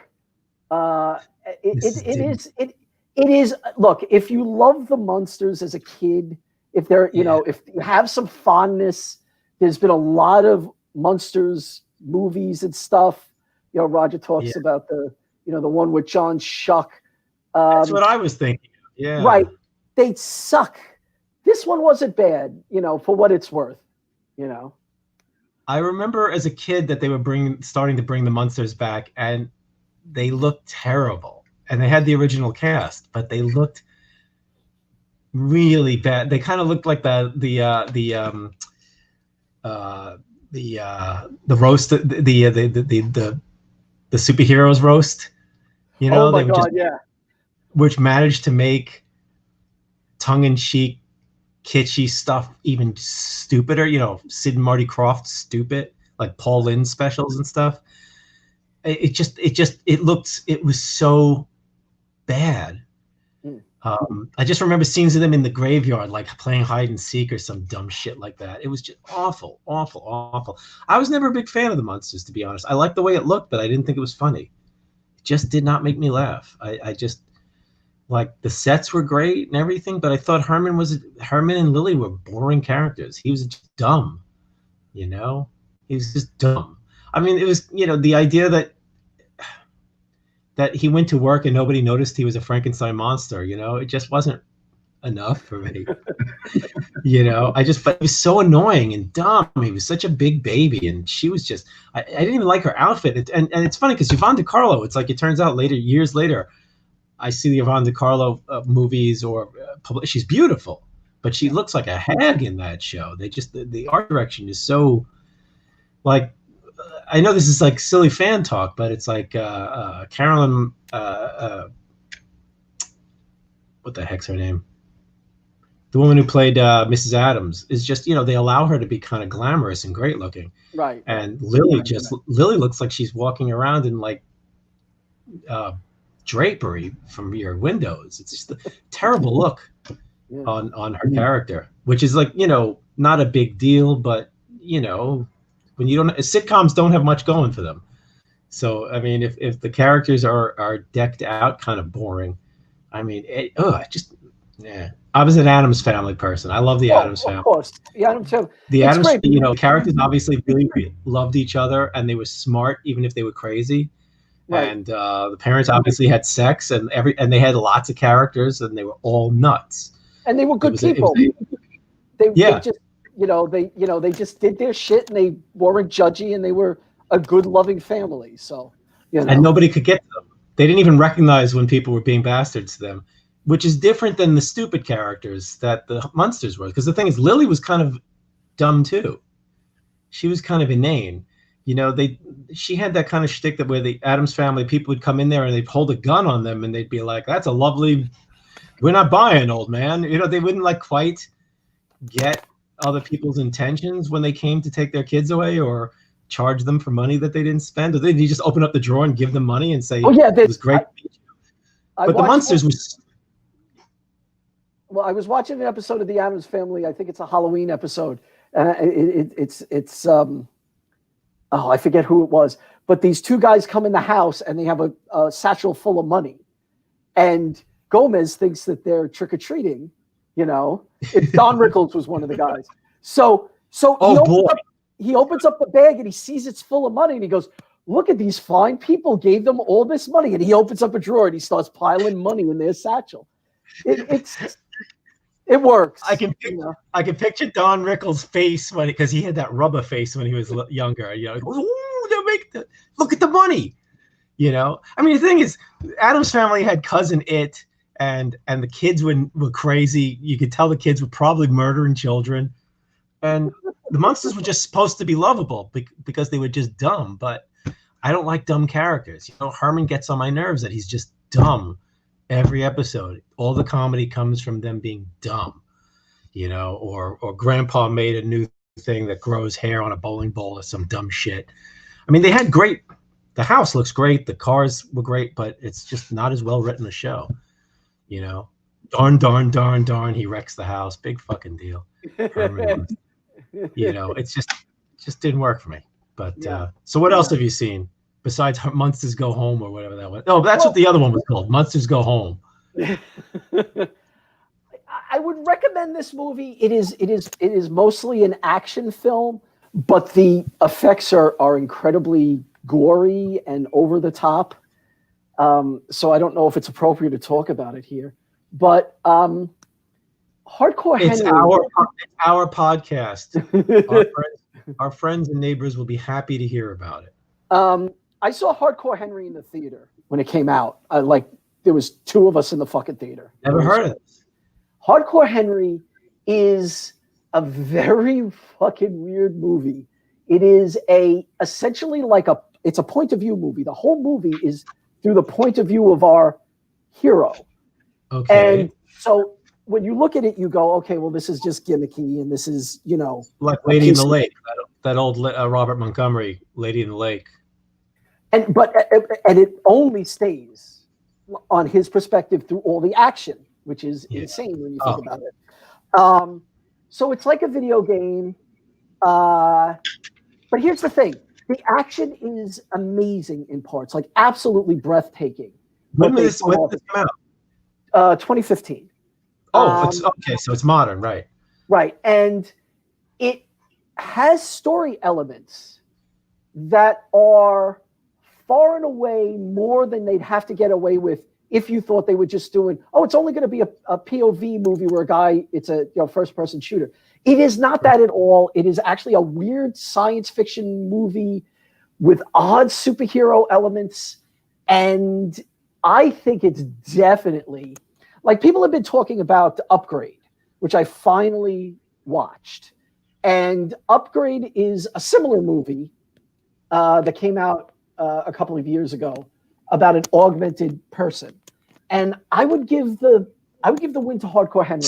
I think look at that plot summary. Holy shit. That's a lot. Yeah. It is. It is. I think it borders. When I saw it in the theater and things were happening, I was like, "What the fuck is going on?" And I noticed. No one talks about this at all. Is it American, or is it like overseas but financed in America? Where was this made? Oh geez, it is not American. I'm looking it up now. And the guy who made it, I think, has only done video and commercial, but this is the only film of his. Right. I believe. Oh, it's Russian. It's Russian, and it is. Yeah, it is very, very, very. I think worth a watch. I think if you you just rewatched it. I rewatched it because I wanted to get a sense if it was as good as I thought it was in the theater, and also surprised that no one's talking about it compared where everyone's talking about Upgrade. I hear about Upgrade a lot. Yeah, I have not heard about it. I don't know Upgrade. I don't know Upgrade. that one. Yeah, Upgrade is a film from where the hell is it? 2018, right? Also about, I mean, I said it's about both stories about two men that have augmented things about them and motivated by the story based on their wife. And I think that Upgrade has some amazing action in it, but it's very limited. Right. So the way this person moves because has this chip in him, I think is innovative and interesting, but it doesn't work for the whole. It's not in the movie that much, but I think it's definitely worth a watch. Wow. Yeah, I definitely want to see both of them though. It would be interesting to compare the two because they sound like they're coming from the same place, which is pretty cool. But no, I've never heard of either of them. I'm hardcore Henry. Yeah. It sounds like a wrestling movie. Yeah, it is. It is. It will definitely make you wonder what the fuck is going on. Do you have any idea offhand what that's streaming on, if anything? Where did you see it? I have a copy. I'm not sure if it is currently No. What am I saying? No. It's reverse that. Strike that. Reverse it. It is on Netflix right now. Oh, I have. That's Netflix. where I watch it. Cool. So definitely see it. That sounds cool. Yeah, definitely. What else? What did I see that was weird? Real quick, I saw because I'm stupid. I watched an adaptation of The Thing on the Doorstep called The Thing on the Doorstep. It's 2014, very, very low budget. Just doesn't work at all. There's certain things where like there's this feeling when I was collecting action figures that I had to have everything up until a certain point, and then I went, I don't really like this figure.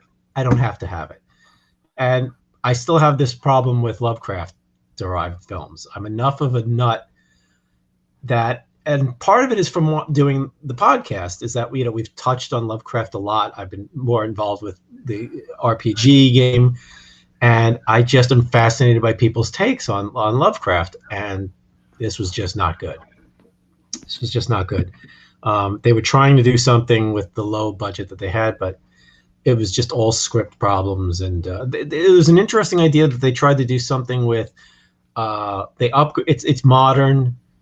The narrator, who's the friend of the family and the friend of whatever the name of the guy who marries the Waitley, Lavinia Waitley or whatever her name is. The guy who's friends with the guy who ends up on the doorstep. He has a wife in this, and she's pregnant, and she's an interesting character.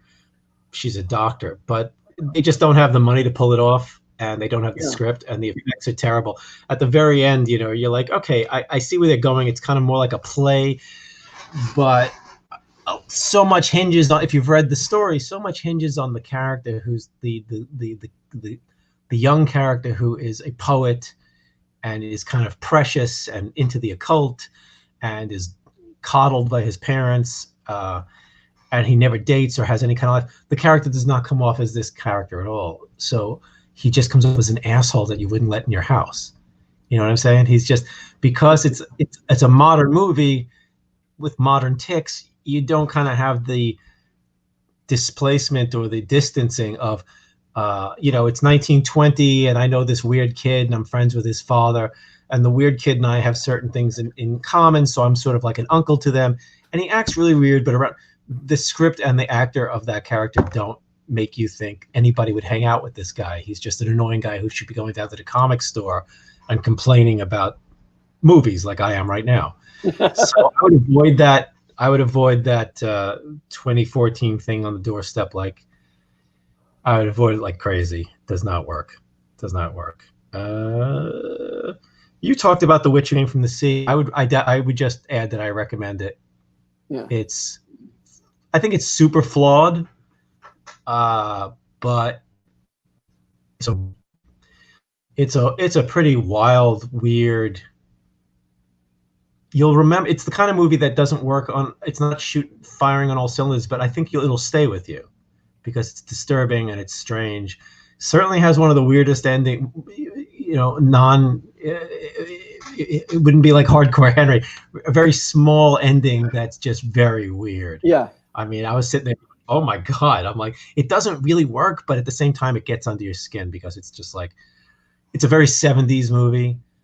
There's some interesting acting. The weird thing is the woman who plays the witch, in quotes, was the dire Anne Frank in the famous Anne Frank movie made like in the 50s. Right. Millie Perkins. She's really good in this. I mean, yeah, she gives an odd performance. It's a weird take she does. Yeah. She's a very damaged person, but it's. I wasn't bored at all during it. No. And there's actually, I saw people complaining about the movie from a horror angle because they felt that it wasn't shocking or graphic enough for them, that the kills, that's not the important thing in this movie, but there's one kill that's done. You couldn't give this scene an R rating, really. There's no nudity and there is no on-camera gore. But it's the scene it's the scene that takes place in the bathroom with the actor. And it is just played and directed where I was cringing the entire time. It was just what it implied was unreal. Yeah. And it's a really, really interesting movie that doesn't come together all the way. It's got like aspects of art house, of theater. It almost has this kind of like Day of the Locust approach to how it's dealing with California lifestyles, and the movie industry is a big part of it, and advertising and sports of all things. It's hard to buy some of the situations that are happening in this, but all the characters are damaged. Everybody in this movie is damaged in some way, middle class, lower class, upper class. It's a really weird movie of strange characters who bang into each other, and this really, really sad, depressing central character who is a lunatic. Yeah. And she does give a really interesting performance, and she's scripted in a really interesting way because she isn't deranged in a flamboyant, chewing the scenery kind of way. She's actually veers between modes and moods, and it's really hard to tell what's going on with her. And she's actually kind of annoying, which is an interesting choice, that she is kind of a difficult person for everyone to be around. But there are people that are enabling her or exploiting her throughout the. It's a depressing movie. I mean, it's got a lot of problems, but I definitely recommend it. I'm glad you mentioned it because I didn't know what was coming next in this movie, and it was just like, I needed to watch something crazy afterwards because I just was like bummed. Right. Real bummer movie. That's also on Tubi, so check it out on Tubi. There's two movies that I would compare to that in a way. One of them is called, just because I happen to stumble on them at the same time, one of them is called Dream No Evil. It's not a good film. It's a strange movie that's quasi horror. It's again a woman who is out of her, not all. How her life deteriorates. It also has father issues, like in The Witch Who Came from the Sea. Edmund O'Brien, of all people, is in this thing from DOA and White Heat. He's looking pretty old and tired. But this is and Michael Pataki is in it. And it takes place, it sort of has a carnival atmosphere, which leads into Dream No Evil. I've never heard of it. No. It is like Mark Lawrence, who plays a lot. You will recognize him. He plays a lot of hoodlums from the 50s up. It's a very strange movie that, like aspects of which, what's real, what's not real, what's going on with this main character, this woman. It's a little it's a much more flawed movie and a flakier movie. But I found myself sticking with it because it's just so odd. Okay. It's got a weird religious angle. There's two brothers in it. One loves her. The other one is obviously starting to love her. Michael Pataki plays a evangelist, a Bible thumper, evangelist, faith healer who has added elements of circus trappings to his act, and she's part of his act. It's very, very, it's one of those movies where you're just like The Witch That Came from the Sea and something like Blood Tide, or it just, there's enough weird quirks that you're not sure, is there more going on here than seems, or am I reading into it because it's empty in places? And whereas with Witch That Came Out of the Sea, you do feel like this was a lot of intent. It's hard to tell with Dream No Evil if it's just weak exploitation or if it is indie. Is there deeper meaning about religion and life and things? It's hard. It's really hard to tell. But I can't like wholeheartedly recommend it. But it's an oddball thing. It might go well with A Night of the Witch Who Came from the Sea. Well, yeah, Premonition falls into that as well, which I just saw last night. I never finished it. Was it worth it? What, Premonition? Yeah. Well, where did you log off of Premonition? About 6 minutes into it. Oh, really? Huh. Yeah. I really liked a lot of things about Premonition. It's a mess. It's got a couple of really jarring scenes and jarring images. And the problem with the movie is that I think it falls apart completely in the last 25, 30 minutes, maybe 20 minutes even. It felt like it's a small movie with small things going on. It is a horror movie, but it's also a science fiction movie to a small degree. And it's a character study, and it's meaningful. Women's relationship with their children, it doesn't come together though. There's a lot of really cool moments. Let's put it this way: when it fell apart, I was very disappointed. Okay.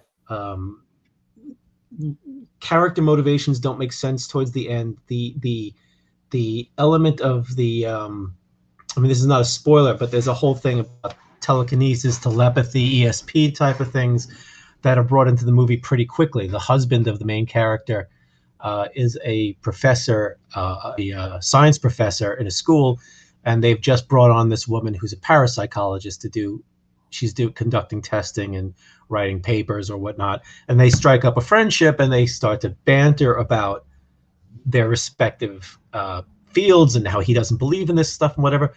The problem is, it's like the woman, she's British, she's Indian descent, she's a cool character, but her specialty, the whole thing about ESP and parapsychology doesn't really ever come into the movie well. Yeah. It's like it's there, and it turns out that the guy who made the movie was given the script. It had none of that in there. There was none of the science fiction, metaphysical stuff. It was a more straight horror movie, but mostly low key. If you've seen the movie, I could go into it in more detail. But the end, you could tell that it feels like the writer or somebody at the studio said, we need to open this film up a little bit.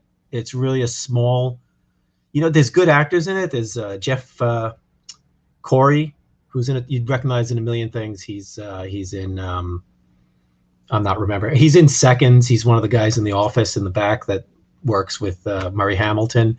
Very recognizable character. There's a lot of radio also. There's cool characters in it, and the plot of how they figure out what's going on is pretty interesting. But it's a quirky. It's one of those movies where the quirks are cool. You're not sure if they're controlled or not. Was this planned, this really weird little bit of business, or is it just something that came out of the acting? And after a while, the whole thing just goes off the rails when they open it up at the end for a larger visual ending that absolutely is ludicrous. I hated it. I absolutely hated it. There was just lots of coincidence. It's like there's never a scene where they hook people up to these. She's the woman, the scientist the parapsychologist studying dream stages and things like that, and she never hooks the main character up, played by Sharon Farrell, the mother of the child. It's basically what the movie is really about. A mother of a child is having these. She's supposed to be having premonitions of a woman who's trying to steal her child, but those premonitions don't really seem to kick in until after the movie is already beginning. Now, this threw me off because I thought we were going to get a lot of this guy, of Richard Lynch in his clown outfit. We don't. It's a plot. It's an important plot point in the mystery of how people track down each other. But he's helping the biological mother of this little girl, Janie. He's helping her find her little girl, who's been adopted by Sharon Farrell and her husband, the professor. The movie really works when it's small, and it really works when the crazy biological mother is around. She's a compelling, striking psycho. Richard Lynch's character is not Richard Lynchian as much as he does not do the Richard Lynch thing. He's actually kind of a sedate character until he's set off. It's a neat film that needed another pass on the script. If they were going to put the parapsychology into it, they needed to literally plug it into the script better and make it work with the horror. They don't follow up on the visuals. There's really cool visuals, but they don't go, why is this happening? And the movie is about explanations. Otherwise, I would say it's like Phantasm. Who gives a fuck? Right. But it's not. There are plausible explanations, even if they involve implausible things. You know, if a dead character is talking to somebody or affecting life, somebody says, well, this is why this is happening. But they just don't put it in the script they just don't tighten things up. So the visuals eventually disappear. The interesting acting disappears. And in the end, you're given let's find the child and let's find this type of thing. It just does not work. Yeah. I would recommend it because it's an interesting misfire. Along the lines of The Witch Who Came Out of the Sea, although it's just not as compelling. I was really disappointed. It really went off the rails at the end and just became TV movie of the week kind of ending. Yeah. Just blah, blah. But there were a couple parts where I just went, holy shit. And then there were times where I was like, really, I hope this sustains. And there's some really good, blunt, weird 70s filmmaking. And then it goes off the fucking rails. But yeah. Do you want to wrap up, or do you want to? Because you seem to be getting a little tired. No, I was just listening to you. I didn't watch the movie. I'm sorry, because I did want to talk about Laughing Dead, even though I don't remember it very well, and I just saw it like 2 weeks ago. Sure. Has anybody seen The Laughing Dead out there? Does anybody know? There's 2 different Laughing Deads, it turns out. I did not know that. There's a 1998 Living Dead, I think. We're talking about the 1994 Living Dead, I believe. I'm going off memory. And this is one of the strangest movies I've ever seen in my life. It is really very odd. Yeah. I don't think if the two movies we were talking about tonight are Frozen Scream and The Laughing Dead, I much preferred Frozen Scream as an experience. But The Laughing Dead. You're wrong. Obviously, you're wrong because this has a 3.8 on IMDb, and Frozen Scream has a 2.9. So I'm sorry. Laughing Dead wins by at least 0.20, 0.7. Yeah. I went into both of these movies not knowing a thing. I fell into Laughing Dead. I was bored out of my mind. Did not know what to do. Didn't want to go. I did not know what The Laughing Dead was, and I just figured I'll turn it off if I don't like it. And it's a trip. Yep. It's a trip. It changes on its axis multiple times. I'm not sure what the plot of this movie is exactly, because it's really kind of like having a dream, this movie. A bad dream. Right. That makes no sense. Well, I think that your basic story is there is this guy who is facilitating something that requires this child, and it's like Evil Dead. Imagine Evil Dead with a bunch of known writers and comic book people in it in weird little parts, and it's like it's got an aspect. It definitely has an Evil Dead aspect, and then there's a religious. It's a film about Mayan death gods in Mexico that I believe a mad scientist, mad occultist guy from Thailand or Taiwan. I don't remember. The guy who made the movie plays the villain. You don't even know the villain's the villain for quite a long time because this movie just kind of ambles along for the first half.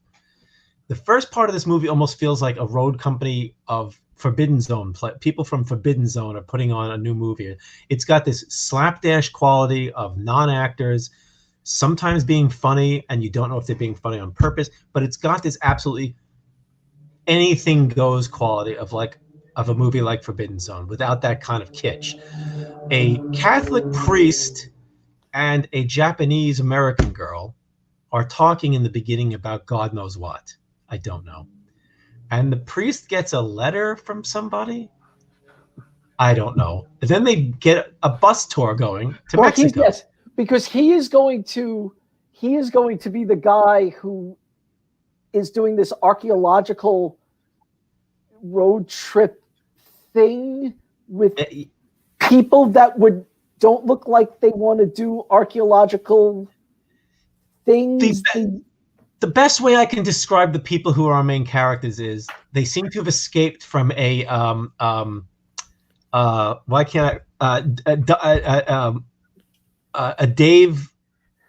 David Lee Roth video from the 80s. Right? That it just came to me. I was trying to figure. They're just an array of strange, oddball people. There's this new age couple that's arguing and having a lot of problems. Right.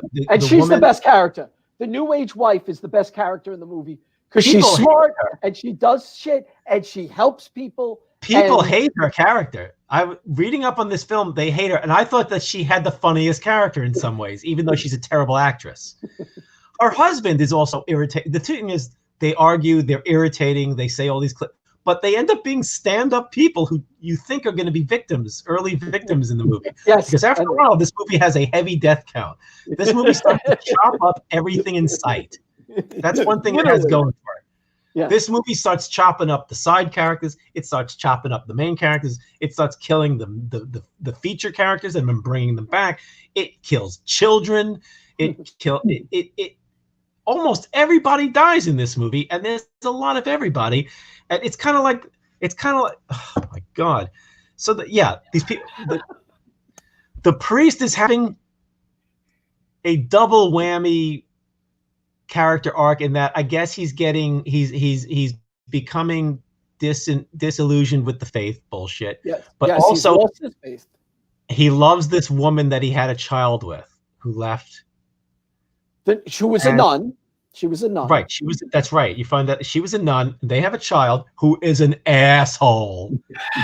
That kid is amazing. He is such a piece of shit. He's a curse. He's got the mouth of a sailor. And what happens is, so all the David Lee Roth extras get on a bus, and he's taking them all to Mexico to see this Mayan dig during the Day of the Dead. And there's more. The bus driver is a weirdo hippie, right? And they pick up the mother and the child out of nowhere. They pick them up in this town, and they get on the bus, and it's a surprise to everyone. Well, it is. They're all not the weirdest thing that happens. But the bad guy is manipulating things. We realize that it isn't just coincidence.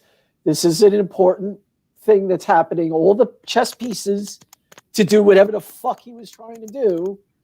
He's sacrificing children's hearts. He's taking out the hearts of children. And for some reason, he wants their son, especially, to give up to some death god that he's supposed to become. It's fun. Well, the thing is also, here's the thing. This movie isn't very serious most of the time. It's a comedy in a lot of ways. Yeah. Purposely, it's a comedy. This guy who's pulling... The main villain is actually, in a lot of ways, the best actor in the movie. The guy who made the movie. The villain is very droll. He's literally ripping hearts out of babies off camera below with with his like Mayan accomplices, and he's bitching about how much he hates taking the hearts out. He can't wait to finish this up so he doesn't have to do this and he can go back to his music because he likes to compose music. So they get to this place and they get to this really weird hotel in Mexico where the bulk of the movie action takes place. And then characters start getting killed off in really over-the-top gory ways. The Evil Dead thing that Paul was talking about is that the priest basically starts becoming demonic. He's like dead or not dead, but he starts to change. They switch. There's a weird scene where his heart, they switch hearts. A woman shows up, right. And she rips her top open and rips her heart out, and she gets his heart. And graphically, yeah, it's very gory. This film, the movie's very gory, yeah, absolutely. One guy's head gets, and then somehow at the end, there are catacombs below this hotel. There is a Mayan basketball court. Well, yeah, that's the thing. Remember when there was something going on in the 80s or something? Well, this is 90. That they talked about an old Mayan game or an old Aztec game that was like basketball, and you would get killed. And they fucking introduced that early. Yeah, and it's insane. The priest plays basketball in the beginning with one of the local kids, as they introduce his character. Then later on, we see his son, who does not. The son, as we said, the son hates him. The son is constantly cursing him out, calling him all sorts of absolutely awful names, and telling him to fuck off. I thought of you because I was listening to someone review something today, and they said when kids curse, it's just icky. And I thought, no, Evan loves when kids curse. That's awesome. It depends on how, if it's written. Well, this kid curses like he means it. This isn't some kid that they just, you know what I mean? It's not like they're putting a cake icing and they're just shoving it into the kid and the kid doesn't want it. This kid sucks it all out. This kid loves the curse. This is a Tanner Boyle kid, he is cursing and they're always hitting him and telling him to shut up. And it's fucking insane. And a lot of the jokes land and a lot of the jokes don't land. And that's where it kind of reminds me of jerky films like Terror Vision or Forbidden Zone, in that it is constantly throwing multiple elements in your face. It is self-aware of how schlocky it is. But unlike those films, there are some serious weird things going on, and there's some scenes that are supposed to have emotional payoffs. And at the same time, people's heads get cut off and thrown through basketball nets. The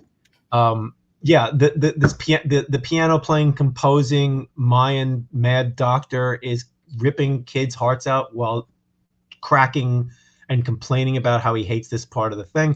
There was a basketball game at the end between zombies and our characters.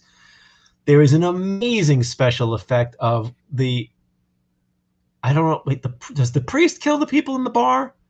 The scene I'm talking about? Yes. I actually might have a bit of that I could cue up. That scene, in my opinion, I don't know why people hate this movie as much as they do, because that scene is worth it. This movie has so much abject, horrific violence. People are crushed by buses. People are torn apart. People's hearts are pulled out. People's heads are pulled off. People are shot. It's just fucking unreal. And while Paul's getting this together, the other odd thing about this movie is that, and there's giant monsters at the end. Yeah. You've ever seen the magic sword?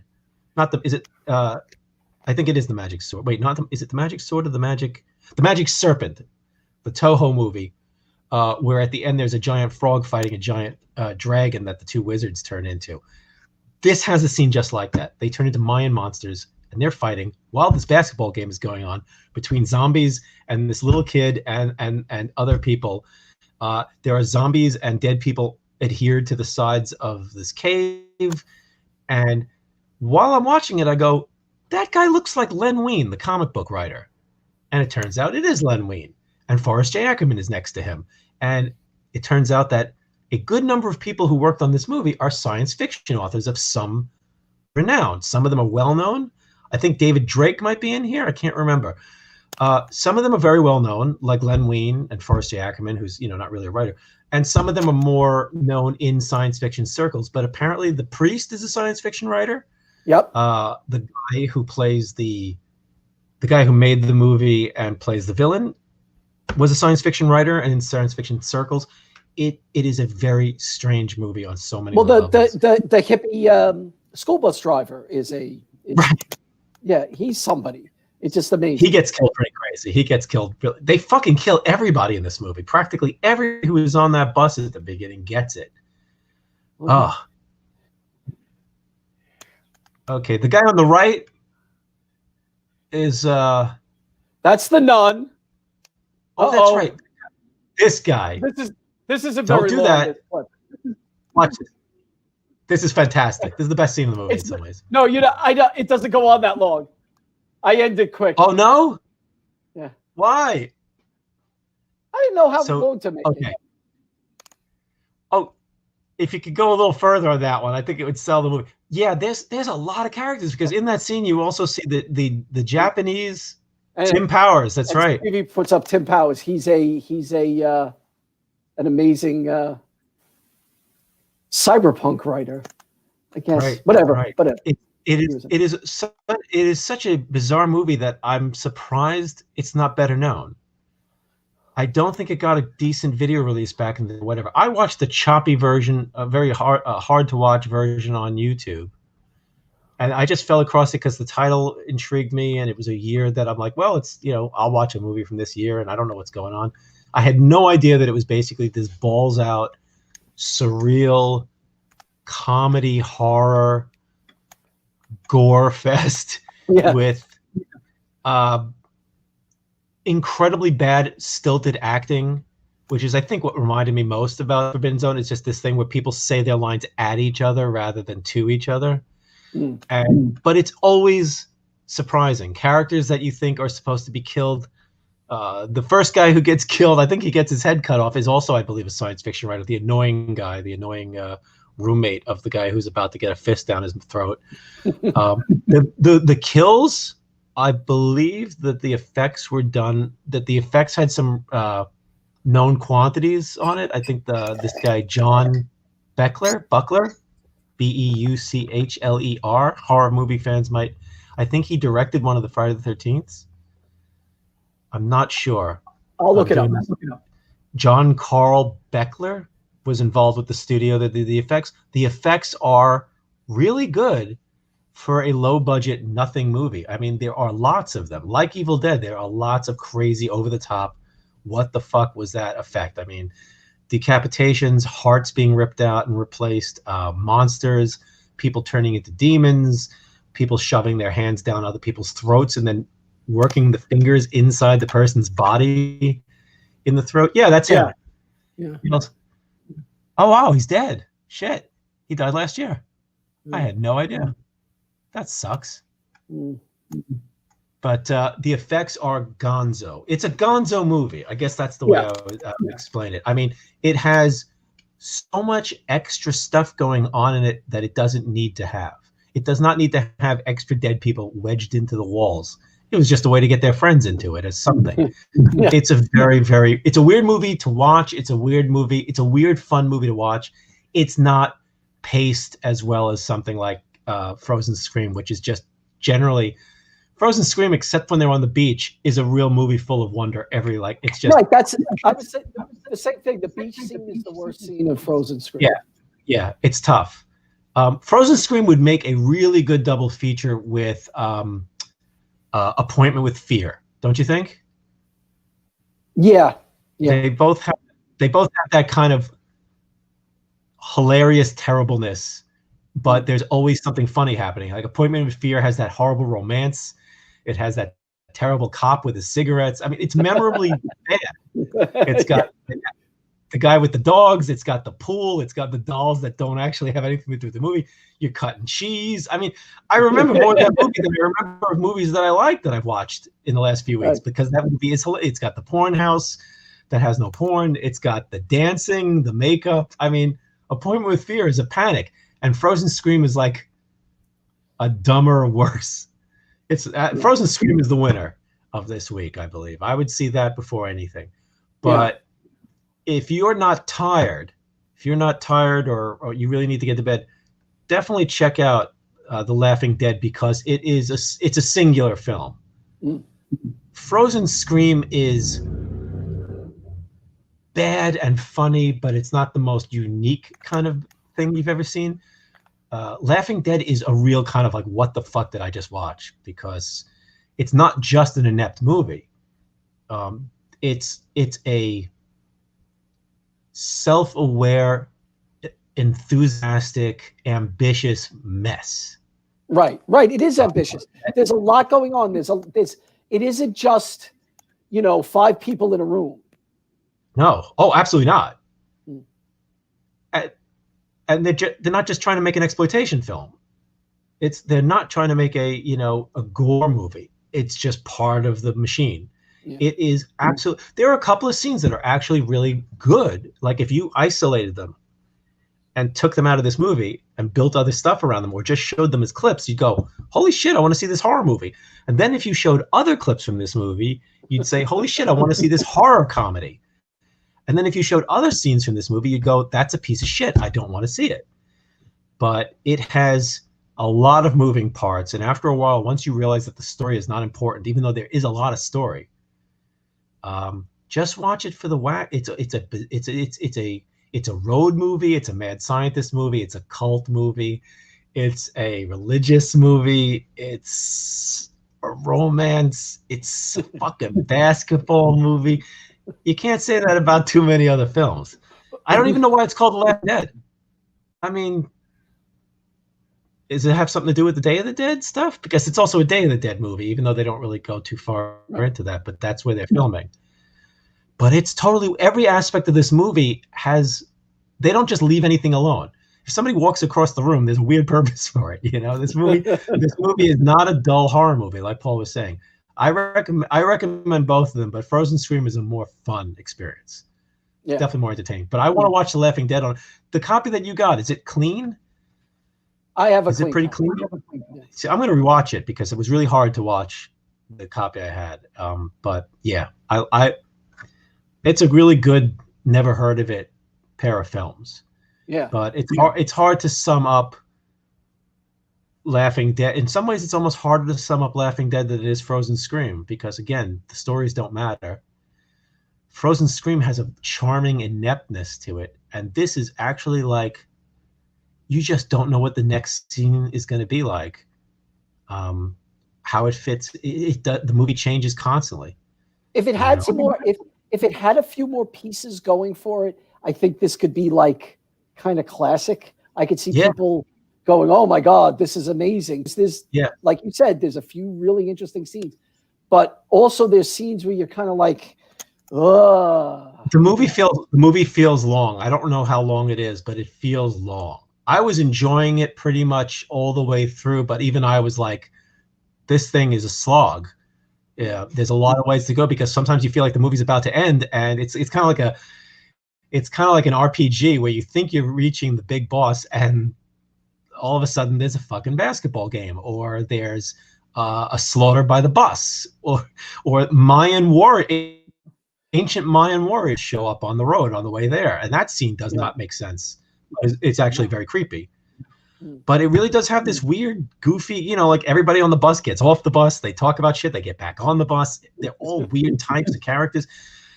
You don't know who's going to die and who's going to live. You don't know who's going to become a hero, and there's a lot of interesting things going on in this movie. I like it. Yeah, I like it a lot. I'm surprised people don't talk about this much, or I don't remember people talking about it. No, I've never heard of it.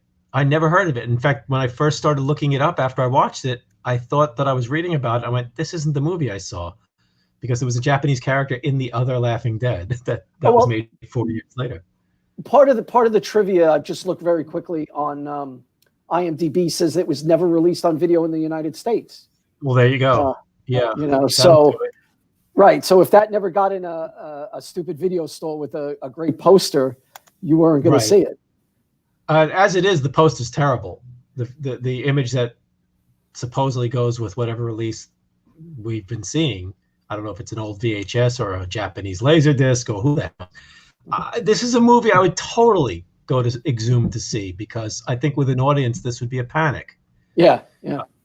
Seeing it on the big screen and really taking in everything that's going on, the gore effects. I think an audience would be willing to get through the parts that are slower or misfire, because the fact that it is a real comedy, sometimes the comedy is not funny. Right, you're captive in a theater seat, and it's a different experience. You know, that's why like most of the movies that I watch that are streaming, I need them to catch me in the first 5 minutes, or otherwise I go, fuck it, I'll just try something else. You know. Right. Okay. Yeah. Yeah. I get that. Makes sense. Yeah. So, what was the movie that you bailed on? The Premonition. Yeah. It's hard because it's really to taste, but I think it's one of those. It's a weird indie '70s film that there's enough interesting stuff going on. I like. The reason I bailed on it was mainly because I felt there were. Have you ever looked up a movie, like you're starting to watch a movie, you go, oh, what the hell is this? I'll read the summary most of the time. I'll see what's going on with it. I felt like the way the movie was working in the beginning, that it was going to take a while to get to where it wanted to go. And I wasn't in the mood to invest that time. I saw a lot of people complained about a slow start. I kind of liked it because I liked the slow burn of where was this thing going. And also, if you watch it, it's interesting to see how characters change your expectations. Right. And it does take a while. It probably takes about 15 minutes for the plot to really kick in. But I kind of liked some of the things that were going on. Plus, Richard Lynch is a watchable actor. He's just so odd. Yeah, yeah. And I wasn't sure what his character, I won't go into it. I wasn't sure where his character was going. I was not sure whether, because they do a few interesting things that I wouldn't talk about right now, because expectations, some characters come off as weird and then they turn out to be okay. And some characters start out as okay, and it's which came out of the sea. And you're like, oh, whoa. But yeah, it does take a while. And some of the scenes are really, there's some good shocks in there, but it does not come together. And like I said, the ending is kind of embarrassing. I thought the ending was, people seem to love the ending. Well, I was crying. I'm like, but if you could stick with it, I think it would kind of be not something to watch when you're tired late at night. It is a slow movie. I'm always tired though now. Yeah. I'm old. I slept most of Monday. I came home from therapy and I just conked out. Yeah. My whole schedule is off. Crap, it's ridiculous. I don't even remember. Did I talk to Brian on Sunday? Did I talk to him on Monday? These are the days of the week. I have no fucking idea what's going. We still have that shit president. We still don't know what the fuck's going on. It's like I was talking to Brian, and he was like, "I couldn't work this week." I was like, "I couldn't work the last 2 weeks. I'm barely getting anything done. I'm losing my fucking mind." Everything is like, it's like dreary. Life is just dreary, I never liked, and Thanksgiving is a bummer the best of times in some ways. Yeah. I've hated my family get-togethers with Thanksgiving.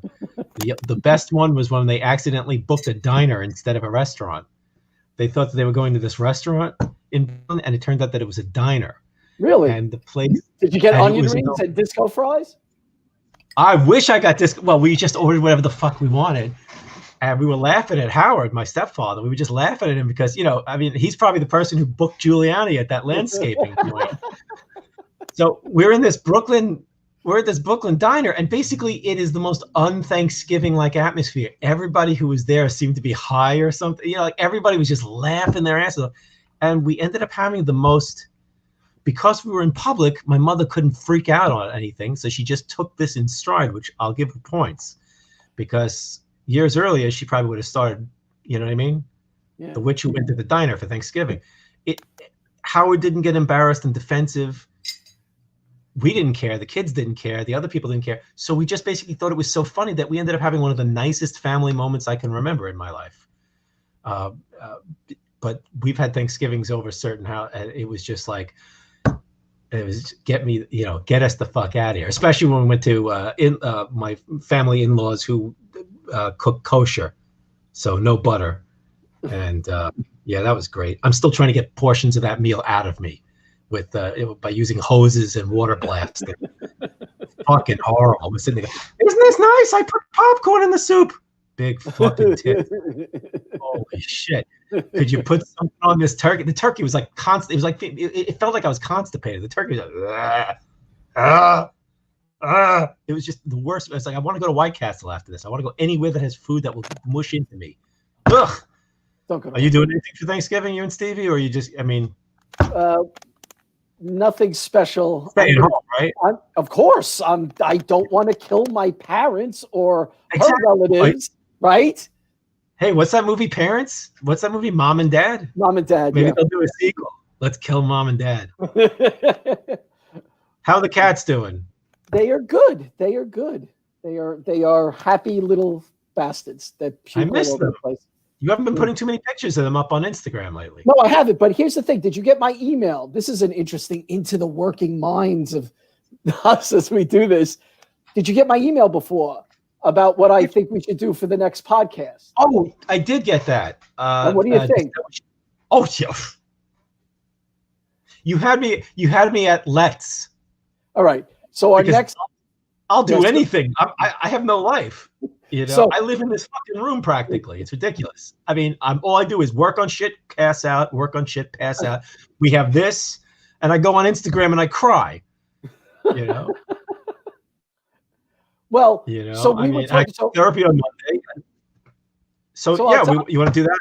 Yeah. So we were talking that hopefully Evan and I will sit down next month and record a podcast, and we're just going to do the Phantasm franchise. So we'll talk about probably my favorite franchise with the horrible last three movies. I mean, just absolutely horrible. Now, do you remember? I love them. Remember when? What was it? 4? Remember I rented 4, and we were all getting over when you were renting that big house. So we were getting together with I don't know how many people, half a dozen people. We had a good number for that one. Yeah, and fucking Pat. I left the tape somewhere and Pat grabbed it and I couldn't find the tape. So we were all ready to start the movie and I couldn't find it and I was freaking the fuck out. Where did I put the tape? Where did I put the tape? And I was going to rent another version of it because we had all these fucking people to watch it. And Pat was like, here, I'm a dick. Phantasm 4. Isn't he? What a dick. What a fucking dick. The thing is, we wish he kept it. Yeah. Yes. That movie was like 4. As much as I don't like 3, and I think 5 is an utter piece of shit, 4 is a fascinating, boring piece of shit. I couldn't believe that. I mean, it was them sitting in front of a car in the desert. That's about, and that's an old scene that they cut from the first movie.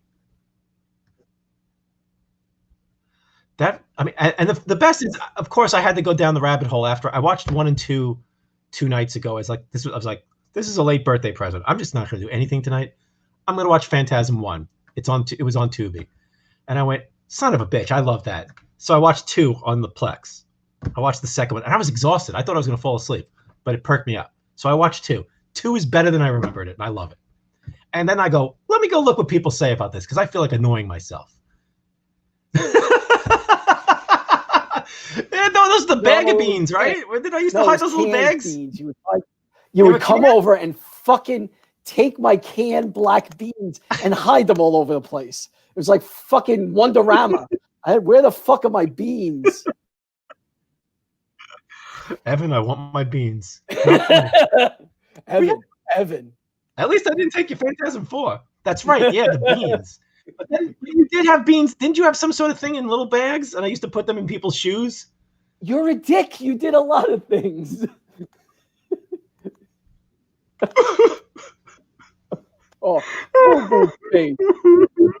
I'm kidding. I was told that. I really was. But your cat used to steal my wallet. Yes. So it was ridiculous. I wish that I was had the best watching a movie. All of a sudden, Emily the cat goes by with my wallet into your bedroom. What the fuck is that? No, that was Milton. Milton stole that. Oh, was that Milton? Yeah, Milton stole you. Oh, that's right. Oh, Emily just would attack. Yeah, she didn't like you, that Emily. cat. She didn't like too many people. She liked me. I fed her. She attacked you. Yeah, That's true. Where's that food god? Where's the fucking food god? I'll be nice to the food god. That's what cats like. My cat's like, where's that fat fuck of the food god? Where is he? When do you need him? God, my cat's being a total fucking reject. She's sleeping on this thing of plastic from something that Sarah unwrapped, and she won't let anybody take the plastic away. And she just lays on it like she's dying. And it's kind of freaking me out. She doesn't normally do things like that. I know she's young. She had fleas.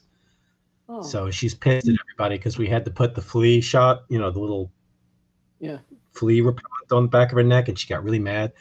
And I have fleas. I had fleas for a couple of days because fleas love me. I have some sort of juice in me that fleas, bugs, mosquitoes, any blood-sucking creature like that love me. When we had fleas in the big house, they never touched Sarah.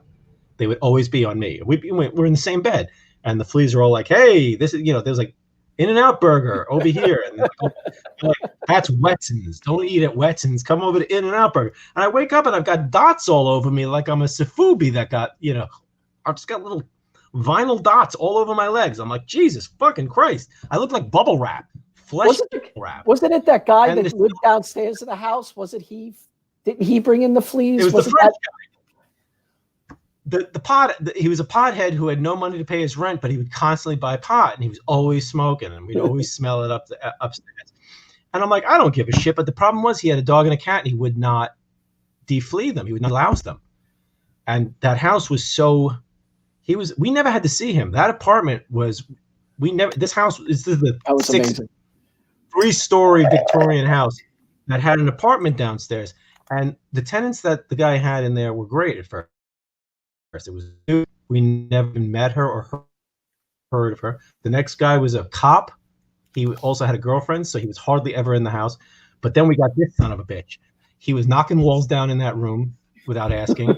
He had a machine shop down there to make God pot, and he was always smoking. So he had the money to buy all this equipment, all this machine shop equipment to make God knows what. I don't know, pipe bombs. I have absolutely no idea. But his dog and his cat were festooned with fleas, and they came through the basement where the walking fire was. Jinxie would go there. We could not keep him out of there. Jinxie would get down there, scraffle at the door, not at the wall or whatever, where the other animals obviously were hanging out, and he'd bring fleas up. We had 4 cats at that time. We had, did we have Crushy? We might not have had Crushy at the time, but we had Pixie, Jinx, and Mimsy, and they all got the fleas and carried them all over the house, and they got on me like I was In-N-Out Burger for fleas. They bite Alice up too, but they don't touch Sarah. I don't know what it is. It's like there's nanotechnology inside Sarah that deflects the fleas, or it's like time for timer when the white blood cell she's got something going on. I hate that, right? It might have something to do with carbon dioxide and something, but I don't know. I'm not a scientist, so don't. I have carbon dioxide. Maybe I have delicious carbon dioxide. I do know. I think bed bugs are into the carbon. They are attracted to carbon. I'm serious. I think that they are. I have heard that. I don't know anything about fleas. Oh, but speaking of which, before this night ends, I just wanted to do this one effect. Oh, will it please end? Wait, what do you want to do? I wanted to try this effect and just see your reaction when I put it on. Is anybody watching? Look.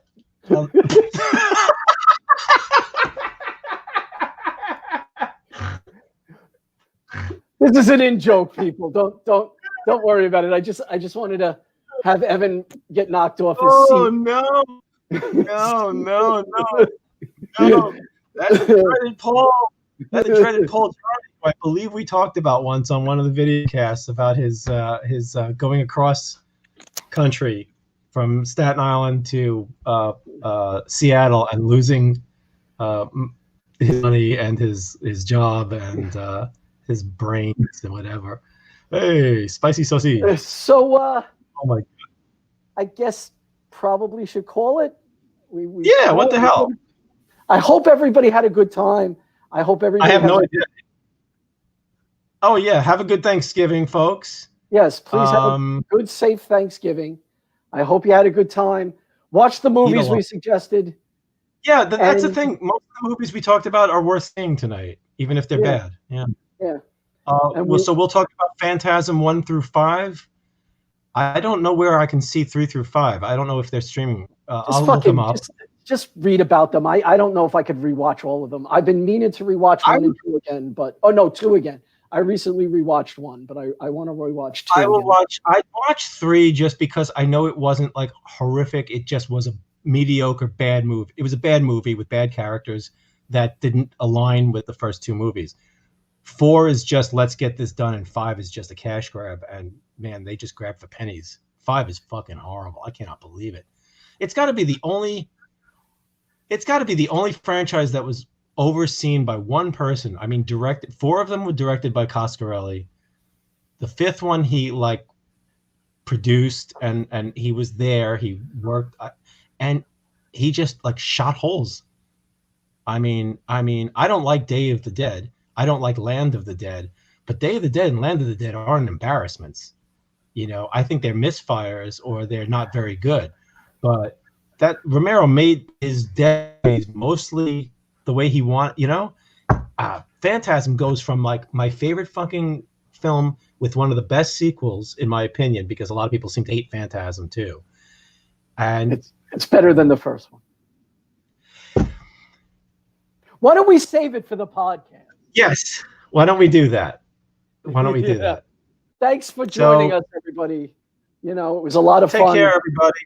And we'll see you soon. Have a good holiday, and we'll talk to you soon. Happy Thanksgiving. Talk to you soon. Bye-bye, everybody. Take care, Paul.